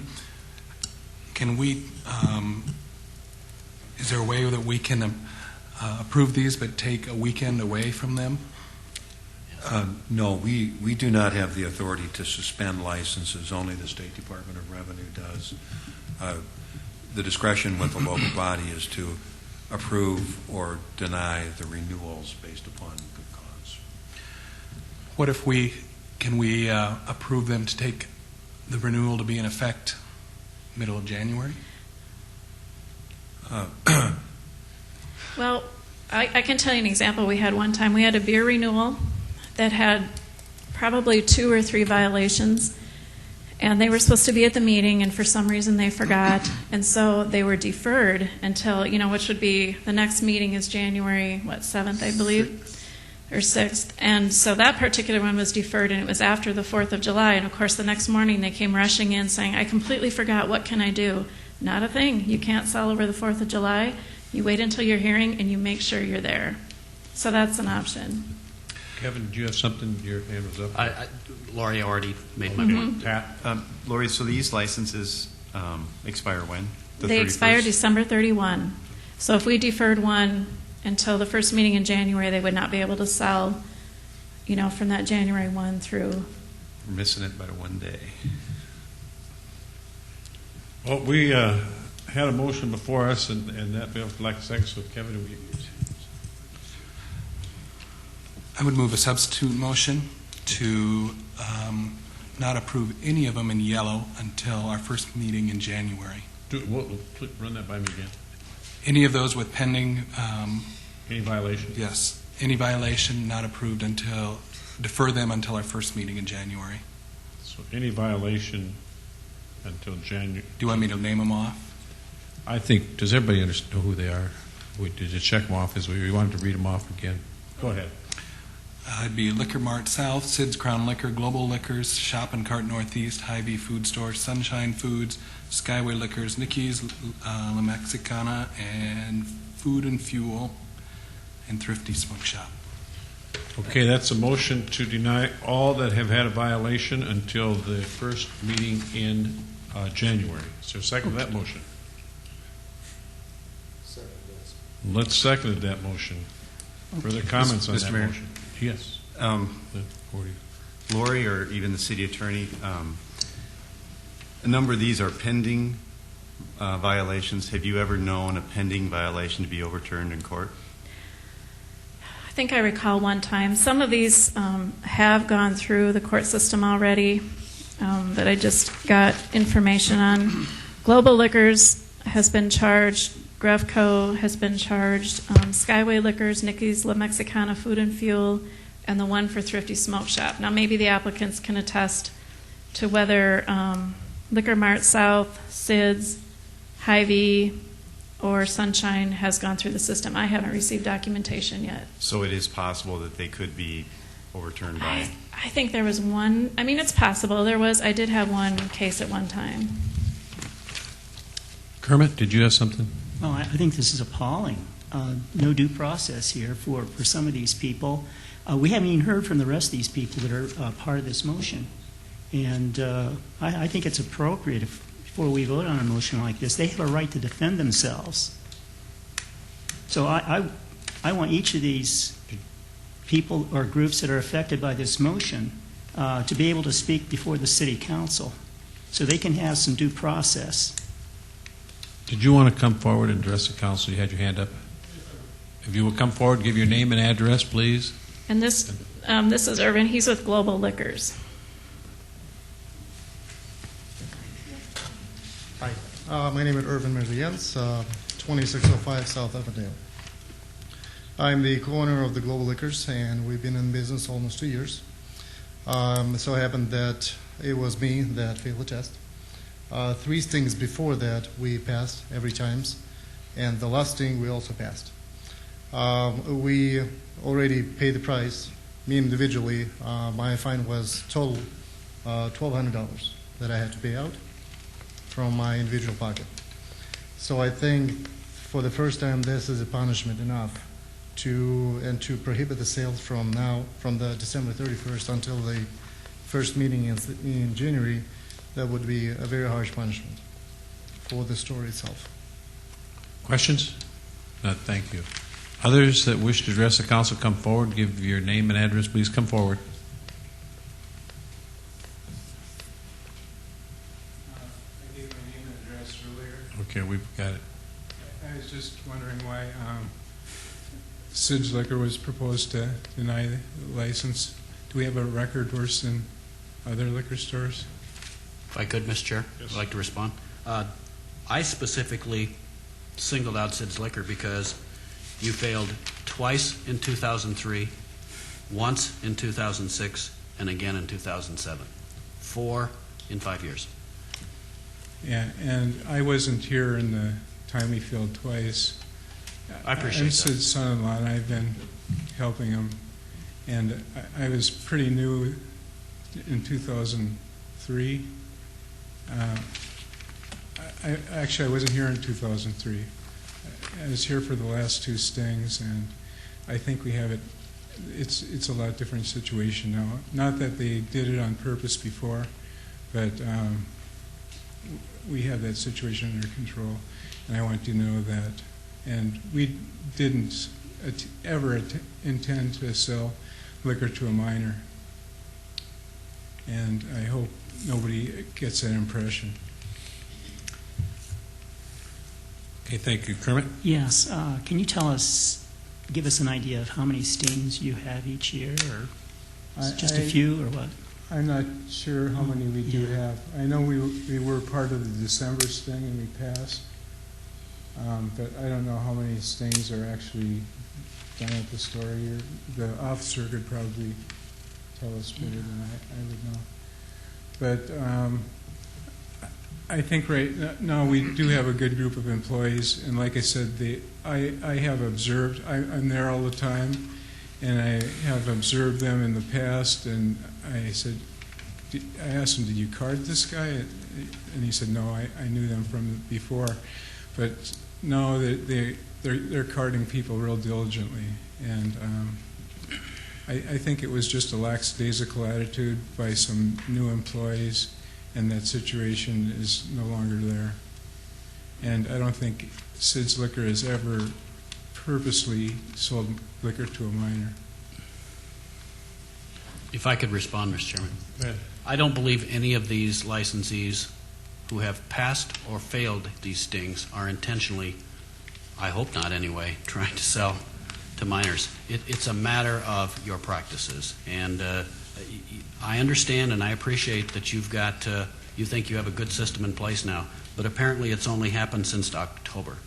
And I think it's, in my opinion, somewhat late. Yeah. Okay, further questions? If not, thank you. Others that wish to address the council, their names on the list, do you want to come up?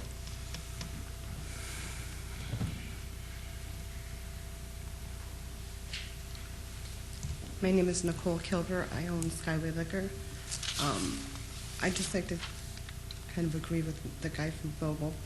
You know, we had to pay a big fine, and to be closed for several days is an incredible financial hardship. And I mean, I've been there 7 years, and we've never failed a sting. And I can't explain why we did this time, but I mean, personally, you're punishing me for something my employee did, and I don't particularly think that's correct. Questions? I'm sorry, what was the name of your business? Skyway Liquor. Skyway, thank you. Others?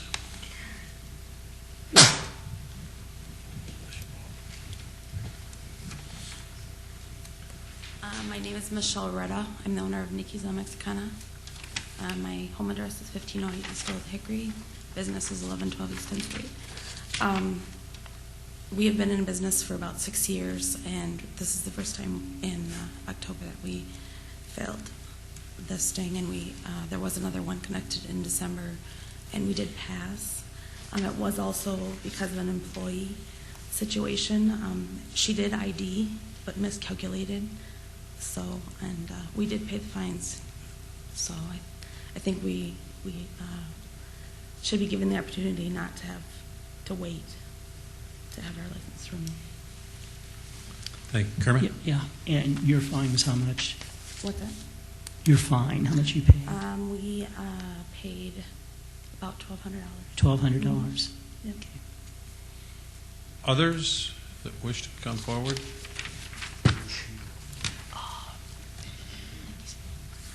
Hi, I'm Vernon Bennett with Sunshine Foods, and I've been in this business for 25 years, and we failed the liquor sting in October.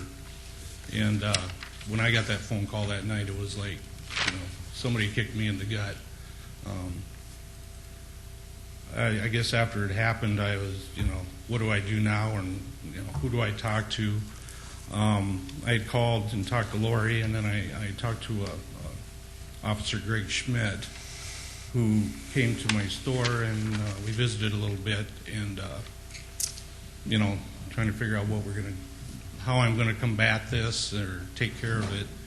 And he told me he can come to our stores, do training, kind of put on a little seminar, what you might say. And I talked to him. He is going to come in my store after the first of the year and do some additional training upon the training that I do. So I guess I just wanted to give my 2 cents, and that's what it is. So thank you. Others?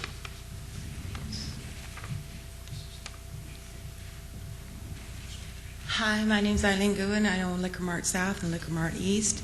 I've owned Liquor Mart East for 4 years and never failed a sting. I own Liquor Mart South. We failed the October sting. The employee had been through TAM training. Our policy, red is red. He took the red ID. He miscalculated the date. I don't know why he did it. Red is red, but he did.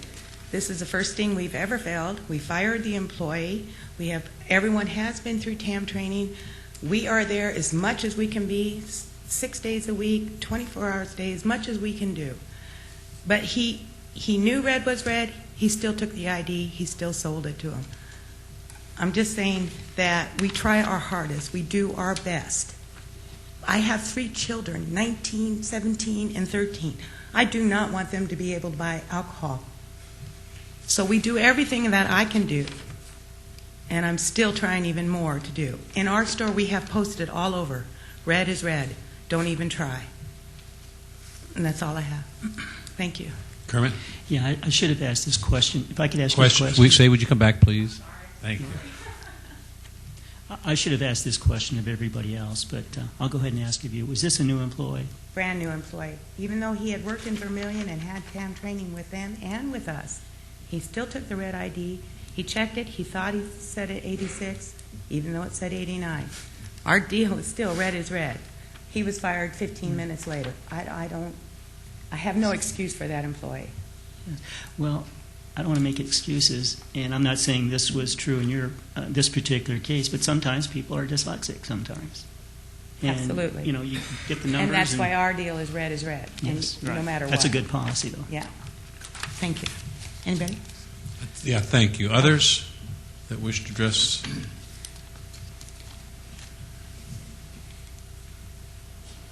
Hi, my name is Christy Masterson. I represent Hy-Vee. Excuse me, I have a cold. My home address is 46503 264th Street in Hartford. My business address is 3000 South Minnesota. Excuse me. We too were caught on the sting in October. I have been with Hy-Vee since 1987. I've been a store director at the Hy-Vee store on 10th Street from 2000. We opened up in 2001 until 2007, where we were very fortunate there. We never were caught on a sting. I then transferred to the South Minnesota store and opened up that store in March. And I too thought we had a good policy in place. Our old policy, and I have submitted my new business plan to the council, was that every purchase had to be okayed through an assistant manager who was running the front.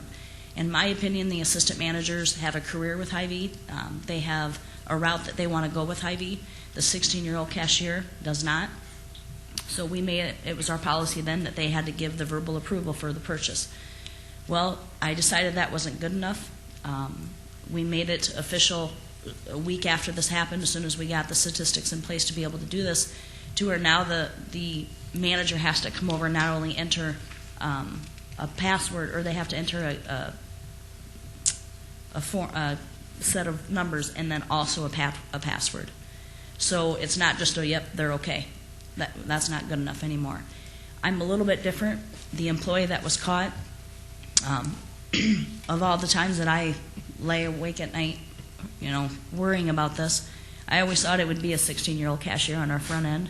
This particular employee was a 10-year veteran of Hy-Vee, had never failed a sting. He was one of those employees that he had some home problems. He brought them to work. He was not focusing, and he simply sold. And the next day he was fired. So I, too, think it would be very awful to be able to not be able to sell for a period of time. I do feel like we've really tried to do our part. I'm embarrassed at the fact that we did get caught in this thing, and it definitely is not the standards that Hy-Vee has for their employees. Questions? Thank you. Others? Not? Go ahead. If I can just make sure, Food and Fuel's not here tonight. Okay. And Thrifty's still not here, huh? Evidently not. So. No, Food and Fuel had called and said they would be attending, but not here. We've got a motion that's been made and second before us is to all that have a violation would be deferred until January 6th. That's the motion? They'd be deferred until January 6th. That motion is before us. Any further comments on that motion, Kevin? Just that I think, although I don't like seeing these on here, just because they have one this year, I'm not sure it meets the threshold. I think it's overly harsh. I'm more interested in singling out and concentrating on the few that have had repeated violations, not just this year, but in past years. So I would urge your defeat of this alternative. Okay, we got the motion before us. Kermit? Yeah, also I'd urge the defeat of the motion because most of these, except for two, I believe, they just had one violation in the past 5 years, and this violation happens to be this year. They're hardly engaged in doing this on a regular basis. So, yes, I would urge you to reject the motion. Further comments, Vern? Mr. Mayor, one thing that disturbs me when I hear you talk about this is that your employees are not your responsibility. Any other crime that's committed in your business, you do bear that responsibility, whether it be sexual harassment or something else. So I struggle to understand why this is different. However, in listening to all of your points, I do understand what you're saying, especially about the first-time offenders. So with that, I will withdraw my motion. Motion withdraw. Would you withdraw as the second person who made the second on that motion? I will with the comment that after the motion was made, suddenly people were very talkative. Okay, the motion has been withdrawn by the maker of the motion and the person that seconded the motion. So we're back to other motions. Do we, Mr. Chair, seeking some guidance here, I'm not sure where we're at. Do we have a motion on the table? No, we don't now because they've all been defeated. So. I thought there was a motion. I thought there was a motion. Let me look. All I've got is that we made one for the Long Shot Bar. I think the one before that was to approve all, and then the one before that was to withhold SIDS and Thrifty.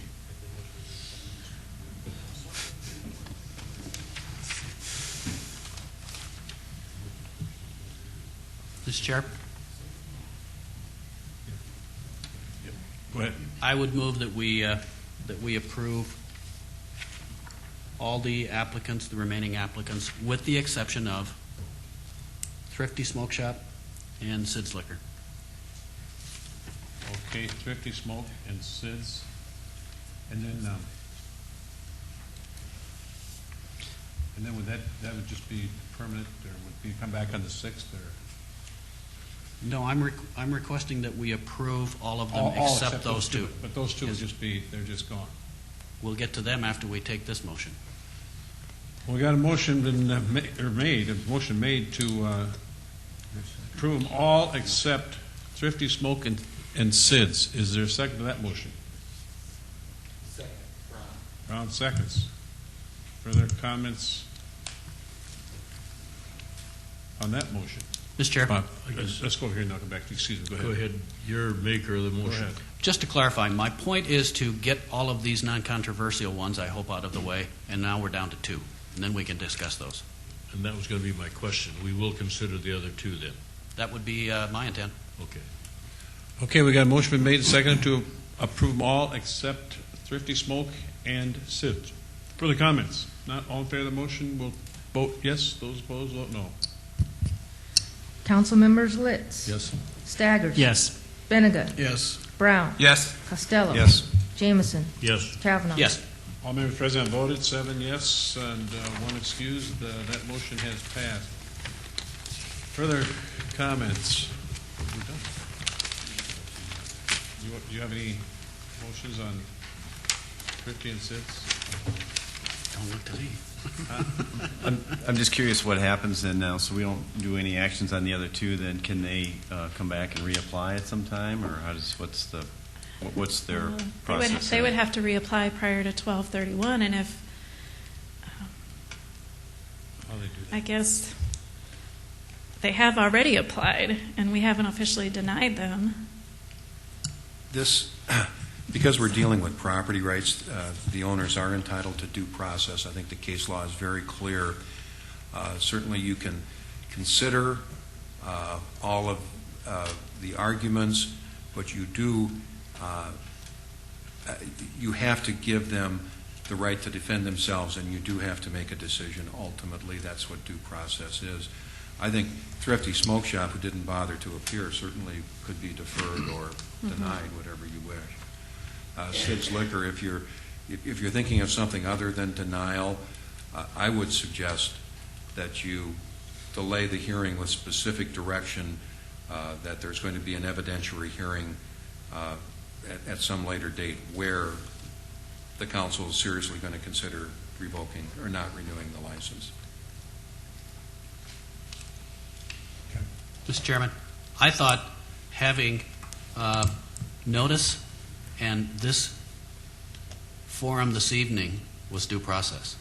I'm not sure why we're involved in evidentiary hearings. It's a simple matter. Do you renew or don't you? No, I'm agree. certainly not suggesting that we don't renew these, but I don't believe we need to get into I don't think we need to lawyer up on either side because of this. There is a due process requirement, which means a hearing and an opportunity to defend themselves. What I'm suggesting with SIDS is that if you have enough now, make the decision, but if you're not going to make the decision now, that you give specific direction of what is expected when the matter is reconsidered. Mr. Chairman? Go ahead. I can live with that. I would move that we deny SIDS Liquor renewal. Deny it permanently. I would move that we deny the renewal of SIDS Liquor. Okay, the motion has been to deny SIDS Liquor. Is there a second to that motion? That dies for lack of a second. So if we take no action on either one of these now, they're just dead, I think.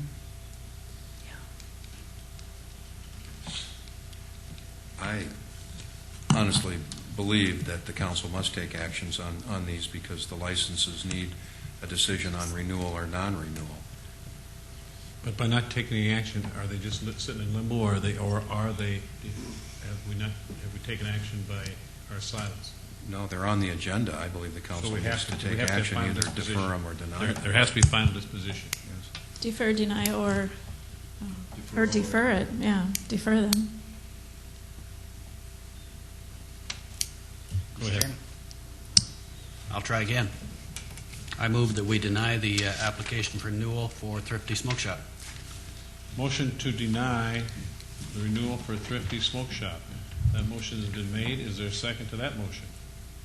Second. Brown seconded. Further comments? Go with Bob, Jameson, and Kermit. I would offer a substitute motion that we defer that one until August or until January 6th. That way they will not be able to sell from 1 January till 6 January till it's approved. Second. Benninga. Benninga seconded. Jameson made the motion to defer Thrifty Smoke until January 6th.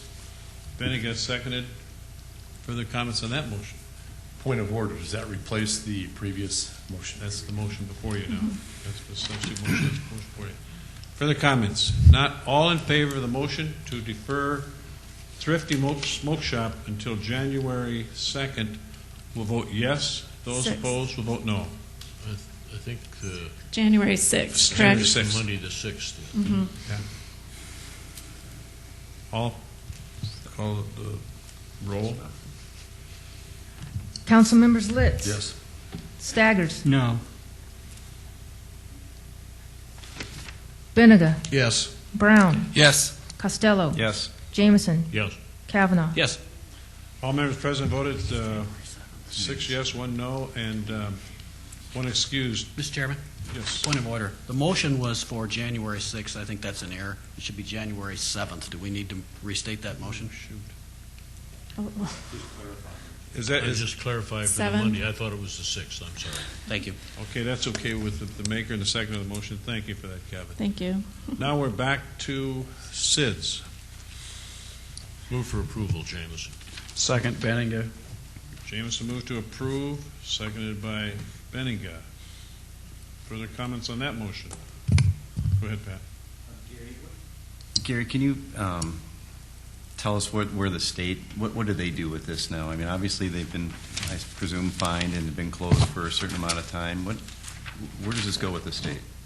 The state has the authority to impose suspensions. I can't speak for them, but with the number of violations, I would think that they would at least be considering suspending the operation of this business for a period of time.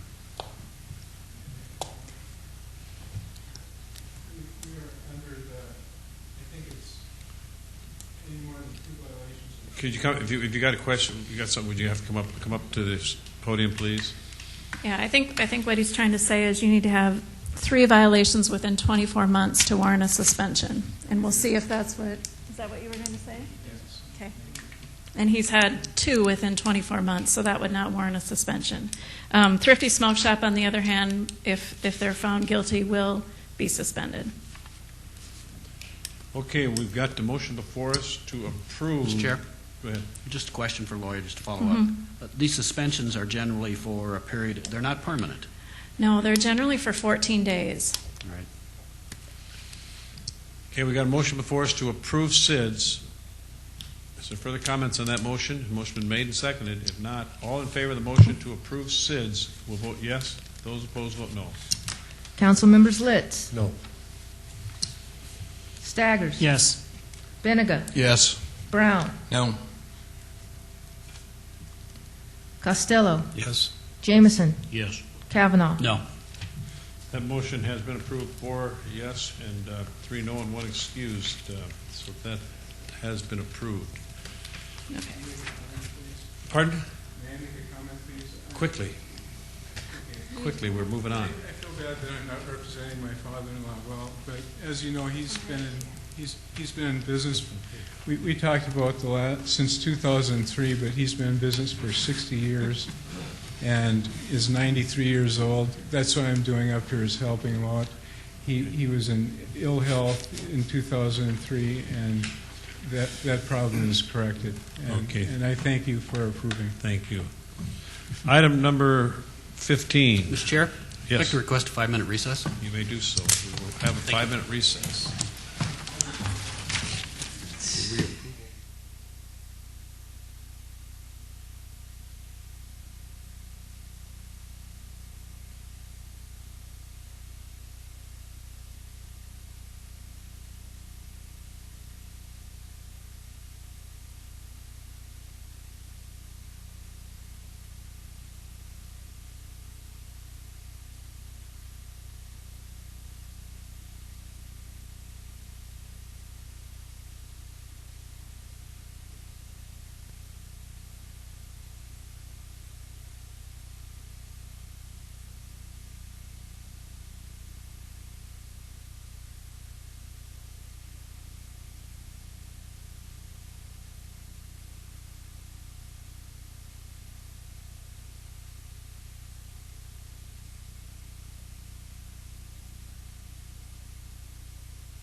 back to order, and we'll start with item number 15.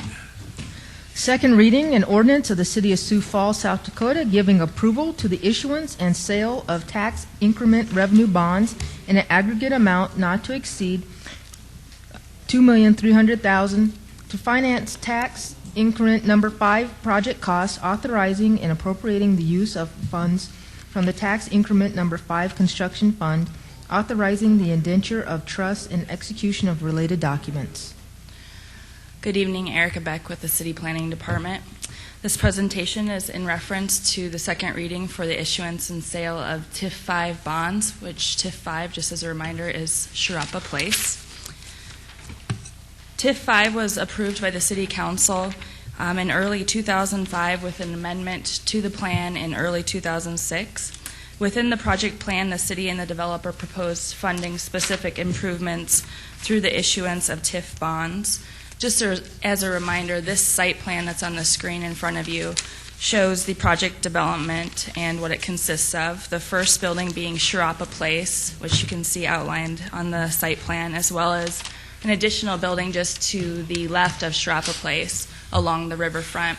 And then there was also a third building proposed within the plan, and that building is not identified on the site plan, but was to be determined at a later date. The tax assessed value for the entire development, all 3 buildings, was estimated to increase by over $36 million over the life of the TIF district. The total assessed value of the actual site when the project was established was $410,000. The total assessed value of Sharapa Place alone after project completion was estimated within our plan to be right at $14.2 million. And as of November 1st this year, the Minnehaha County Equalization Department tentatively identified the assessed valuation of Sharapa Place alone at $14.4 million. And that was without some of the improvements being completed, which included the restaurant space in the building, as well as some of the exterior parking lot space. The building is currently 100% leased, which is a very good thing for downtown Sioux Falls, having that large of a construction project already being 100% leased. The TIF plan itself identified $1.565 million in public costs that could be reimbursed through the TIF increment. These costs included $400,000 for the demolition of the Zip feed mill. The city agreed to accept reimbursement for the demolition from the sale and issuance of the TIF bonds in 2008. The property owner will be reimbursed after the sale of the bonds, and this process basically includes the property owner submitting all invoice information as related to all eligible public costs to the city for review. Once those invoices are accepted, the property owner shall be reimbursed for public costs up to the amount of $1.165 million. This next slide just goes through the actual detail for the bond issuance. Each of these categories is represented within the actual TIF 5 plan, and it includes the reimbursement to the city for the Zip feed mill demolition, which the city has already paid, which was in the amount of $400,000, and then the reimbursement to the developer for the public project costs, as well as other costs associated with the actual issuance of the bonds. If you have any questions for me, I'd be happy to answer them. If you have any specific questions regarding the bond issuance, Mr. Tom Grimmond from Doherty & Company is available in the audience to answer those for you. Questions, Kermit? Yes, on the reimbursement for the $400,000 the city's going to get, how much did we lose in interest on that? In other words, we should actually be reimbursed more than $400,000 because the developer did not pay for it. We did it for him. The city agreed at the time that this TIF was completed that that was what we were going to do. And so was there any idea of how much we lost on this? As I far as we couldn't could have tell you had that. Pat, did you have your... My comment was that I think that was the agreement at the time, so I don't know that we lost anything. We agreed to it. Well, we could have invested this $400,000 in something else. That's the point I'm trying to make. Whether we had the agreement or not. We invested in a $14 million improvement into downtown. We could have also invested in something else and made some more money off of that, too. Okay, other questions of Erica on item number 15? Bob Litz. The city is doing the bond, is that correct? So then we're going to borrow money so we can pay ourselves back? Is that the essence of the $400,000? Well, I guess maybe someone else can speak to this a little bit better, but we're not actually borrowing the money just to pay ourselves back. We agreed when we adopted the TIF plan, when the City Council adopted the TIF plan in 2005 with an amendment in 2006, that this was what we would do, that we would agree to pay the developer the $400,000 for demoing the zip feed mill, and then we would reimburse ourselves when the bonds were issued in 2008. And just for reference, within our 2015 downtown plan, we did identify this specific area on the East Bank as a very large, I believe 45-acre total redevelopment site that had been underutilized and considered a blighted property for a number of years. Because of this project, I think it's safe to say that there's been a very large spark of redevelopment projects as well as new construction projects on the East Bank and downtown Sioux Falls. And I don't think that would have happened without the city and the private developer partnering together in order to get this done.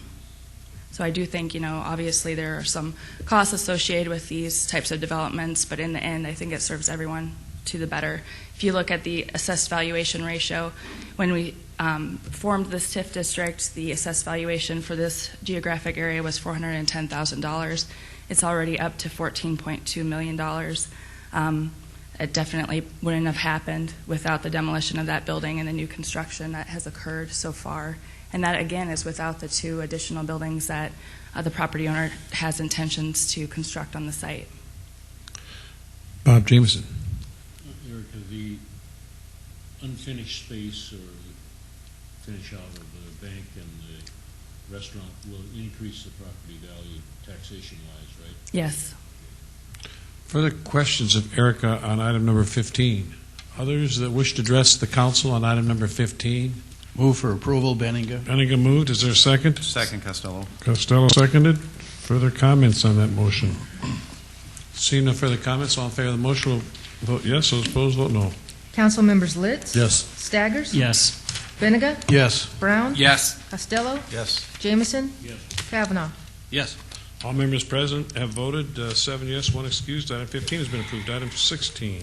Second reading, an ordinance of the City of Sioux Falls, South Dakota, providing supplemental appropriations for the addition to CIP number 010064, Falls Park Development, to include the Horse Barn Sculpture Garden and Plaza Development Project. Good evening, Mayor and City Council. Don Kearney with Parks and Rec. Over the past few years, we've been working on developing and refining plans to landscape the front entrance of the horse barn and to create a children's art garden. Currently, we have this project that was proposed in our capital improvement program for construction in 2011. Recently, we were approached by the Ruby A. Wilden Mary Estate, who would like to make a gift in the amount of $40,000 to implement this project. The item before you is a supplemental appropriation in that amount that would allow us to proceed with the design and construction of this garden in 2008. One of the conditions on the gift would be that an appropriate plaque be installed in honor of former Mayor Fay Wilden and Ruby Wilden Mary. And then should the garden ever be modified, the plaque would be incorporated into that modification as another condition. We're excited about this gift, and we're extremely grateful to Ann Stish, the state's personal representative, and her husband for working with us to make the project a reality. Questions of Don on item number 16? Others that wish to address the council on item number 16? Is there a motion to approve? So moved, Jameson. Jameson moved. Is there a second? Second, Litz. Litz seconded. Further comments on that motion? Seeing none, all in favor of the motion to approve, vote yes. Those opposed, vote no. Council members Litz? Yes. Staggers? Yes. Benega? Yes. Brown? Yes. Costello? Yes. Jameson? Yes. Kavanaugh? Yes. All members present voted. Item 16 has been approved 7 yes, 1 excused. Item 17. First reading, an ordinance of the City of Sioux Falls, South Dakota, amending the revised ordinances of the city by amending Appendix B zoning ordinance by defining and setting standards for salvage operation. The Planning Commission recommends approval. Good evening, Mike Cooper, Planning and Building Services. We have a number of items tonight that are being recommended by the Planning Commission, and we're going to be setting the date of hearing on these. The first item is a change to our zoning ordinance by adding a new definition for salvage operation. This came about earlier this year. The City Council had considered a proposal north of the airport for a new location of the State Steel Company.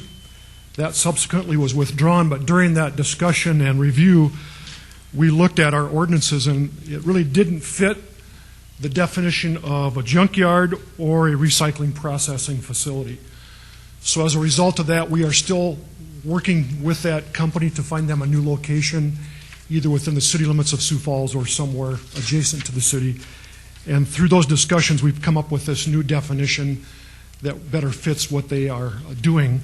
And we're proposing to include this within our zoning ordinance.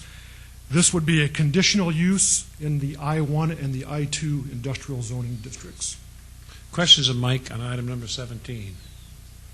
Let's go to 18. First reading an ordinance of the City of Sioux Falls, South Dakota, amending Appendix B of the revised ordinances of the city by revising multifamily parking standards. The Planning Commission recommends approval. This is an amendment trying to solve an issue or a problem that we're seeing more of here lately. When a developer comes in with a plan for multiple multifamily buildings on one property, we've run into situations where we're having trouble addressing those buildings for adequate fire access, and what we've come up with is a mechanism that they can be accessed by a private road or private street so that we can address them off that private street, but then we need to allow the parking to encroach into the required front yard setback along those private roads. This is an example that's up on the screen of one that we've dealt with recently. On West 41st Street, we actually had the developer go through another hearing in front of the Board of Adjustment.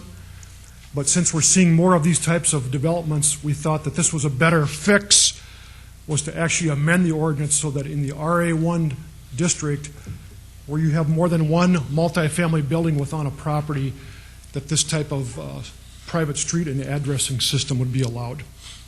Questions of Mike on 18? Kermit? Yeah, you're talking about a private street, so it would be maintained by the developer, by the property owner, so or by an association. Okay, so we'd probably have associations developing then? Typically, yes. And then they would also take care of the snow and everything? That's correct. Okay. Further questions? Let's go to 19. First reading, major amendment 2007-11-16, an ordinance of the City of Sioux Falls, South Dakota, amending Chapter 15.45.070, Planned Development Districts, allowing changes in land use as reflected in the revised sub-area regulations, and amending the official zoning map of the City of Sioux Falls, North Career Avenue and West Cayman Street. The Planning Commission recommends approval. This is an amendment being submitted by Lloyd Companies as part of the Thielen Development Park, which is actually south of Benson Road and east of Career Avenue. There's about a 6-acre parcel on the west side that was previously approved for office, and now they're changing it to multifamily. Questions of Mike on 19? Kermit? Yeah, just taking a quick look here at the layout. This incorporates these new principles of planning that we've talked about before or not? This one doesn't really... Okay. It's not exactly similar to the one that we've been talking about. This one will be primarily multifamily on this particular parcel. It's not at the major intersection of two arterial streets in this case. Further questions of Mike on 19? Let's go to 20. First reading, rezone 2007-11-09, an ordinance of the City of Sioux Falls, South Dakota, rezoning property at 4201 South Minnesota Avenue from the S Institutional District to the O General Office District to allow for the future construction of a commercial office building and amending the official zoning map of the City of Sioux Falls. The Planning Commission recommends approval. This is a request being submitted by Miller Sellers Haro, the owners of this property. It's on the west side of Minnesota Avenue, south of I-229. This property, historically, there's been a hotel, there's been a counseling facility, and at one time there was a proposal on here for institutional campus. This request is to rezone it for future office development, and there's a concept plan that the owners have submitted just as an exhibit to consider. Questions of Mike on item number 20? 21. First reading, rezone 2007-11-10, an ordinance of the City of Sioux Falls, South Dakota, rezoning property at Santa Rosa Circle and East 73rd Street to allow for fourplex buildings and amending the official zoning map of the city of Sioux Falls. The Planning Commission recommends approval. This is a part of the Diamond Valley Plan Development, which is being developed by the Dedham companies. This area, which is about 5 acres, was previously approved for single-family and twin-home development. The cul-de-sac does exist. It is surrounded on 3 sides by multifamily. The developer is now proposing this change to allow these to be developed up to fourplexes. Questions of Mike on 21. Let's go to 22. First reading, rezone 2007-11-11. An ordinance of the City of Sioux Falls, South Dakota, rezoning property at Powder House Road, South Dakota Highway 100 and East 49th Street to allow a church campus and amending the official zoning map of the City of Sioux Falls. The Planning Commission recommends approval. This is a request by Eastside Baptist Church. This is approximately 24 acres of land on the east side of Highway 11, future Highway 100. The concept plan that they've submitted shows a future church, school, and daycare, and this rezoning would allow this campus to be developed over time. Questions of Mike and Bob Jameson. Mike, where are the city limits in reference If we could to go this back. This obviously is in the city limits, and we've annexed some other property to the north and to the south of this. So the red property to the south? Yes. I believe there's a Johnson property that is in the city limits now. So this is further questions. A rapidly developing area. It will be soon. Let's go to 23. First reading, rezone 2007-11-20. An ordinance of the City of Sioux Falls, South Dakota, rezoning property at 1001 West 10th Street and 211 South Menlo Avenue for a 5-unit townhouse development and amending the official zoning map of the City of Sioux Falls. The Planning Commission recommends approval. This is a request by the Sioux Empire Housing Partnership, the owner of the property, to rezone this to allow 5 single-family owner-occupied townhome-style buildings, structures to be constructed on this site. There were previously 2 rental units that were demolished from this site, and this concept is more of a row house style, a little higher density. It has garages in the back, and it will be 2-bedroom units, and the Sioux Empire Housing Partnership will be building these and then selling them to 5 individual families. Questions of Mike on item number 23, Kermit? Yeah, is this the property that the city gave to or money to? No, this property was purchased by the Housing Partnership. Okay. The city has not been involved in any funding of this up to now. Further questions? Let's go to 24. First reading, an ordinance of the City of Sioux Falls, South Dakota, authorizing the issuance of its sanitary sewer system revenue bond to the South Dakota Conservancy District, authorizing the use of the proceeds thereof for capital improvements, pledging a portion of the sanitary sewer system revenue of the city to the payment of said sanitary system revenue bond, fixing the terms of such sanitary sewer system revenue bond, authorizing the execution and delivery of a loan agreement between the city and the South Dakota Conservancy District, and authorizing the execution and delivery of such sanitary sewer system revenue bond to the South Dakota Conservancy District. Good evening, Chad Heavey, Office of Public Works, Engineering Division. This item is associated with a clean water state revolving fund loan for the following sanitary sewer collection system improvements: odor and corrosion control at 2 pump stations, new sanitary sewer in conjunction with the reconstruction of 57th Street from Cliff Avenue to Sycamore Avenue, new sanitary sewer in conjunction with the construction of 85th Street from Louise Avenue to Minnesota Avenue, new sanitary sewer crossings across I-90 in conjunction with the reconstruction of I-90, and new sanitary sewer north of 60th Street North, and completion of Phase 3 of the Basin 13 trunk sewer improvements in Westport Avenue from Russell Street to Sencor Avenue. Questions of Chad on item number 24? Kermit? Yeah, what kind of interest are we going to be paying on these, Chad? 2.5% over 10 years. And then also that one Phase 3 project, is that the last of it, the last phase of it? Yes. Okay. Further questions? Let's go to 25. First reading, an ordinance of the City of Sioux Falls, South Dakota, authorizing the issuance of its water system revenue bond to the South Dakota Conservancy District, authorizing the use of the proceeds thereof for capital improvements, pledging a portion of the drinking water system revenue of the city to the payment of said water system revenue bond, fixing the terms of such water system revenue bond, authorizing the execution and delivery of a loan agreement between the city and the South Dakota Conservancy District, and authorizing the execution and delivery of such water system revenue bond to the South Dakota Conservancy District.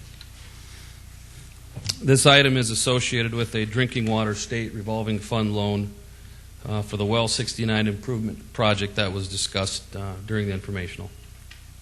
Questions on 25? 26. First reading, an ordinance of the City of Sioux Falls, South Dakota, authorizing the issuance of its water system revenue bond to the South Dakota Conservancy District, authorizing the use of the proceeds thereof for capital improvements, pledging a portion of the drinking water system revenue of the city to the payment of said water system revenue bond, fixing the terms of such water system revenue bond, authorizing the execution and delivery of a loan agreement between the city and the South Dakota Conservancy District, and authorizing the execution and delivery of such water system revenue bond to the South Dakota Conservancy District. This item is associated with a drinking water state revolving fund loan for the following water distribution system improvements: miscellaneous valve replacements, airbase water main improvements, and the Western Heights water main replacement projects. Questions of Chad on 26? 27. First reading, an ordinance of the City of Sioux Falls, South Dakota, authorizing the issuance of its water system revenue bond to the South Dakota Conservancy District, authorizing the use of the proceeds thereof for capital improvements, pledging a portion of the drinking water system revenue of the city to the payment of said water system revenue bond, fixing the terms of such water system revenue bond, authorizing the execution and delivery of a loan agreement between the city and the South Dakota Conservancy District, and authorizing the execution and delivery of such water system revenue bond to the South Dakota Conservancy District. This item is associated with a drinking water state revolving fund loan for a backwash handling basin and filter improvements at the water purification plant. Questions of Chad on 27? Not. Is there a motion to set the hearing date for items 17 through 27 for Monday, January 7th? So moved, Jameson. Second, Jameson Benninger. moved, Benninger seconded. Further comments on that motion? Not. All in favor of the motion to set the hearing date for January 7th will vote yes. Those opposed will vote no. Council members Litz, Yes. Staggers, Yes. Benega, Yes. Brown, Yes. Stello, Yes. Jameson, Yes. Kavanaugh. Yes. All members present voted 7 yes, 1 excused. The hearing date has been set for items 17 through 27 for January 7th. Item 28.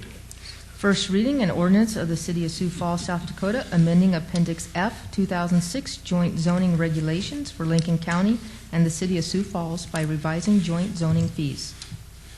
This is a request that has been initiated by Lincoln County Planning Department. When we adopted a joint zoning ordinance, there were fees included within that ordinance. Since that time, Lincoln County has amended their zoning ordinance that applies to the rural areas. They've increased their fees, and they are asking us to do the same thing that would apply to the area within the joint jurisdictional boundary. These fees are consistent with what the City of Sioux Falls is charging, as well as Minnehaha County. They are going up substantially to cover the publication cost, as well as the cost of, in the case of the counties, they do pay their planning commission, so for mileage. The rezoning increase would be from $175 to $350, and the conditional use would increase from $100 to $250, and all those fees would remain under the Lincoln County, would remain with Lincoln County. Questions of Mike on item 28? Go ahead. Yeah, I guess I'm not sure why we get involved in this. I mean, it's in their territory. You know, it has nothing to do with the future development of Sioux Falls. I mean, it's just they're going to collect them. They're going to make the money off this, not us. So Well, I guess I'm not sure why we're really involved in this. Because it is in the ordinance, and we do have to amend the ordinance so that both the city and the county have to take action on that ordinance.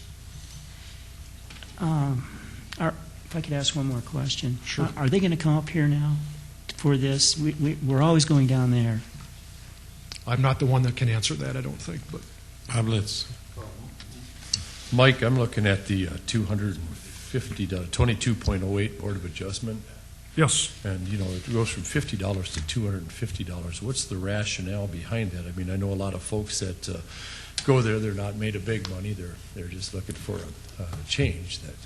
Again, I'm just going by what Lincoln County has said to us, that they are looking at covering their administrative costs, their publication costs, and I think they have to publish their notices in a lot more newspapers than we do. So some of these make a lot of sense to me, and then, but that one there just sort of stuck out at me. Well, we'll have an opportunity to ask the county staff as far as what their justification is for that. Thank you, Mike. Kermit? Yeah, Mike, your planning staff does the coordination on this visits, doesn't it? In the case of the extraterritorial areas for both counties, all the applications start with the county staff, and then we work with the county staff on a report. But the counties administer that process. They do all the publications, those kind of things. So they put a lot more time into it than the city staff does for those items. But as far as going down there. Oh, I'm sorry, I misunderstood Yes, right, the question. yes. What was your question again? Well, can we have them up here in Sioux Falls? Okay. I mean, I think your staff in the past has coordinated that, haven't they?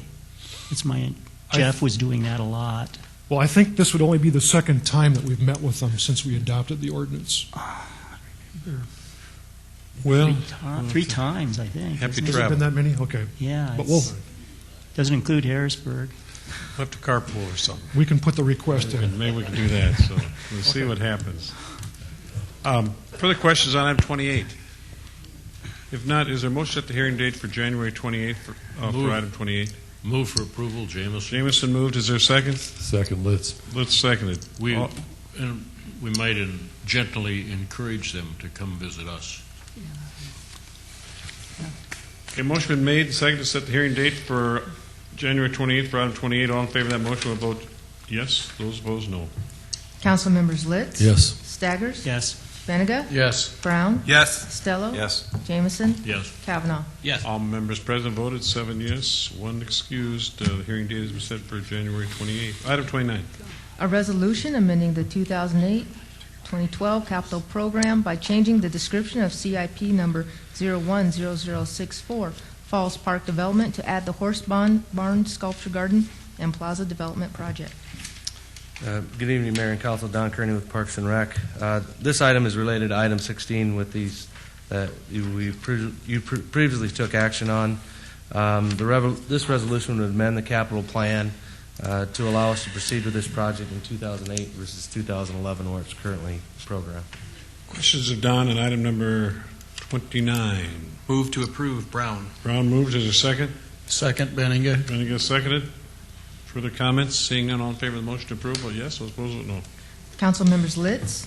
Yes. Staggers. Yes. Benega. Yes. Brown. Yes. Costello. Yes. Jameson. Yes. Kavanaugh. Yes.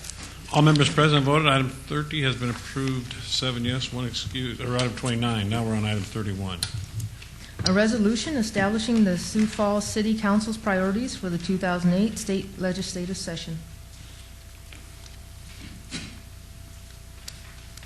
Is there discussion or is Bob If I Jameson? could, I think everyone has a copy of those, and they were sent out, I believe, to everyone before to comment, and this was the consensus of what was agreed upon at that time, and I would move approval. Motion been made to approve. Is there a second? Second, Litz. Let's second it. Further comments on that motion? Go ahead. Well, there are 5 principles involved in this resolution. I can agree with 2 of them, but 3 I cannot. The one there's 2 that are particularly bothersome, advocating a 9/11 surcharge tax here on the citizens. And then also, the Sioux Falls City Council strongly encourages the legislature to permit municipalities to have local control over taxation and fees. I mean, we got to be concerned about the citizens of Sioux Falls. Right now, the state limits the property tax increase that we impose every year. I think that is a good thing. We also don't want the city council raising the sales tax. This is limited. So there are some things at the state level that are good, that are helping to protect the taxpayers of Sioux Falls, and I want that to continue. Okay, we've got a motion made. Second, further comments? Bob Litz. I'd just say that I know a little bit of thought and work went into this, and I hope one person in Pure reads this. Okay, we've got a motion made, seconded. Further comments? Not all in favor of the motion to approve item 31 will vote yes, those opposed vote no. Council members Litz? Yes. Staggers? No. Benega? Yes. Brown? Yes. Costello? No. Jameson? Yes. Kavanaugh? Yes. All members present voted 5 yes, 2 no, and 1 excused. Item 32. A resolution authorizing the mayor to sign a gifting agreement which allows for the Sioux Falls Municipal Band to donate its records to the Center for Western Studies located at Augustana College. Don Kearney with Parks and Recreation. Recently, our former municipal band director, Leland Lillehog, recently relocated to Minnesota to be with his family. But leading up to that, and as a result of boxing everything up from his home, he had quite a few records from the municipal band while he was the director.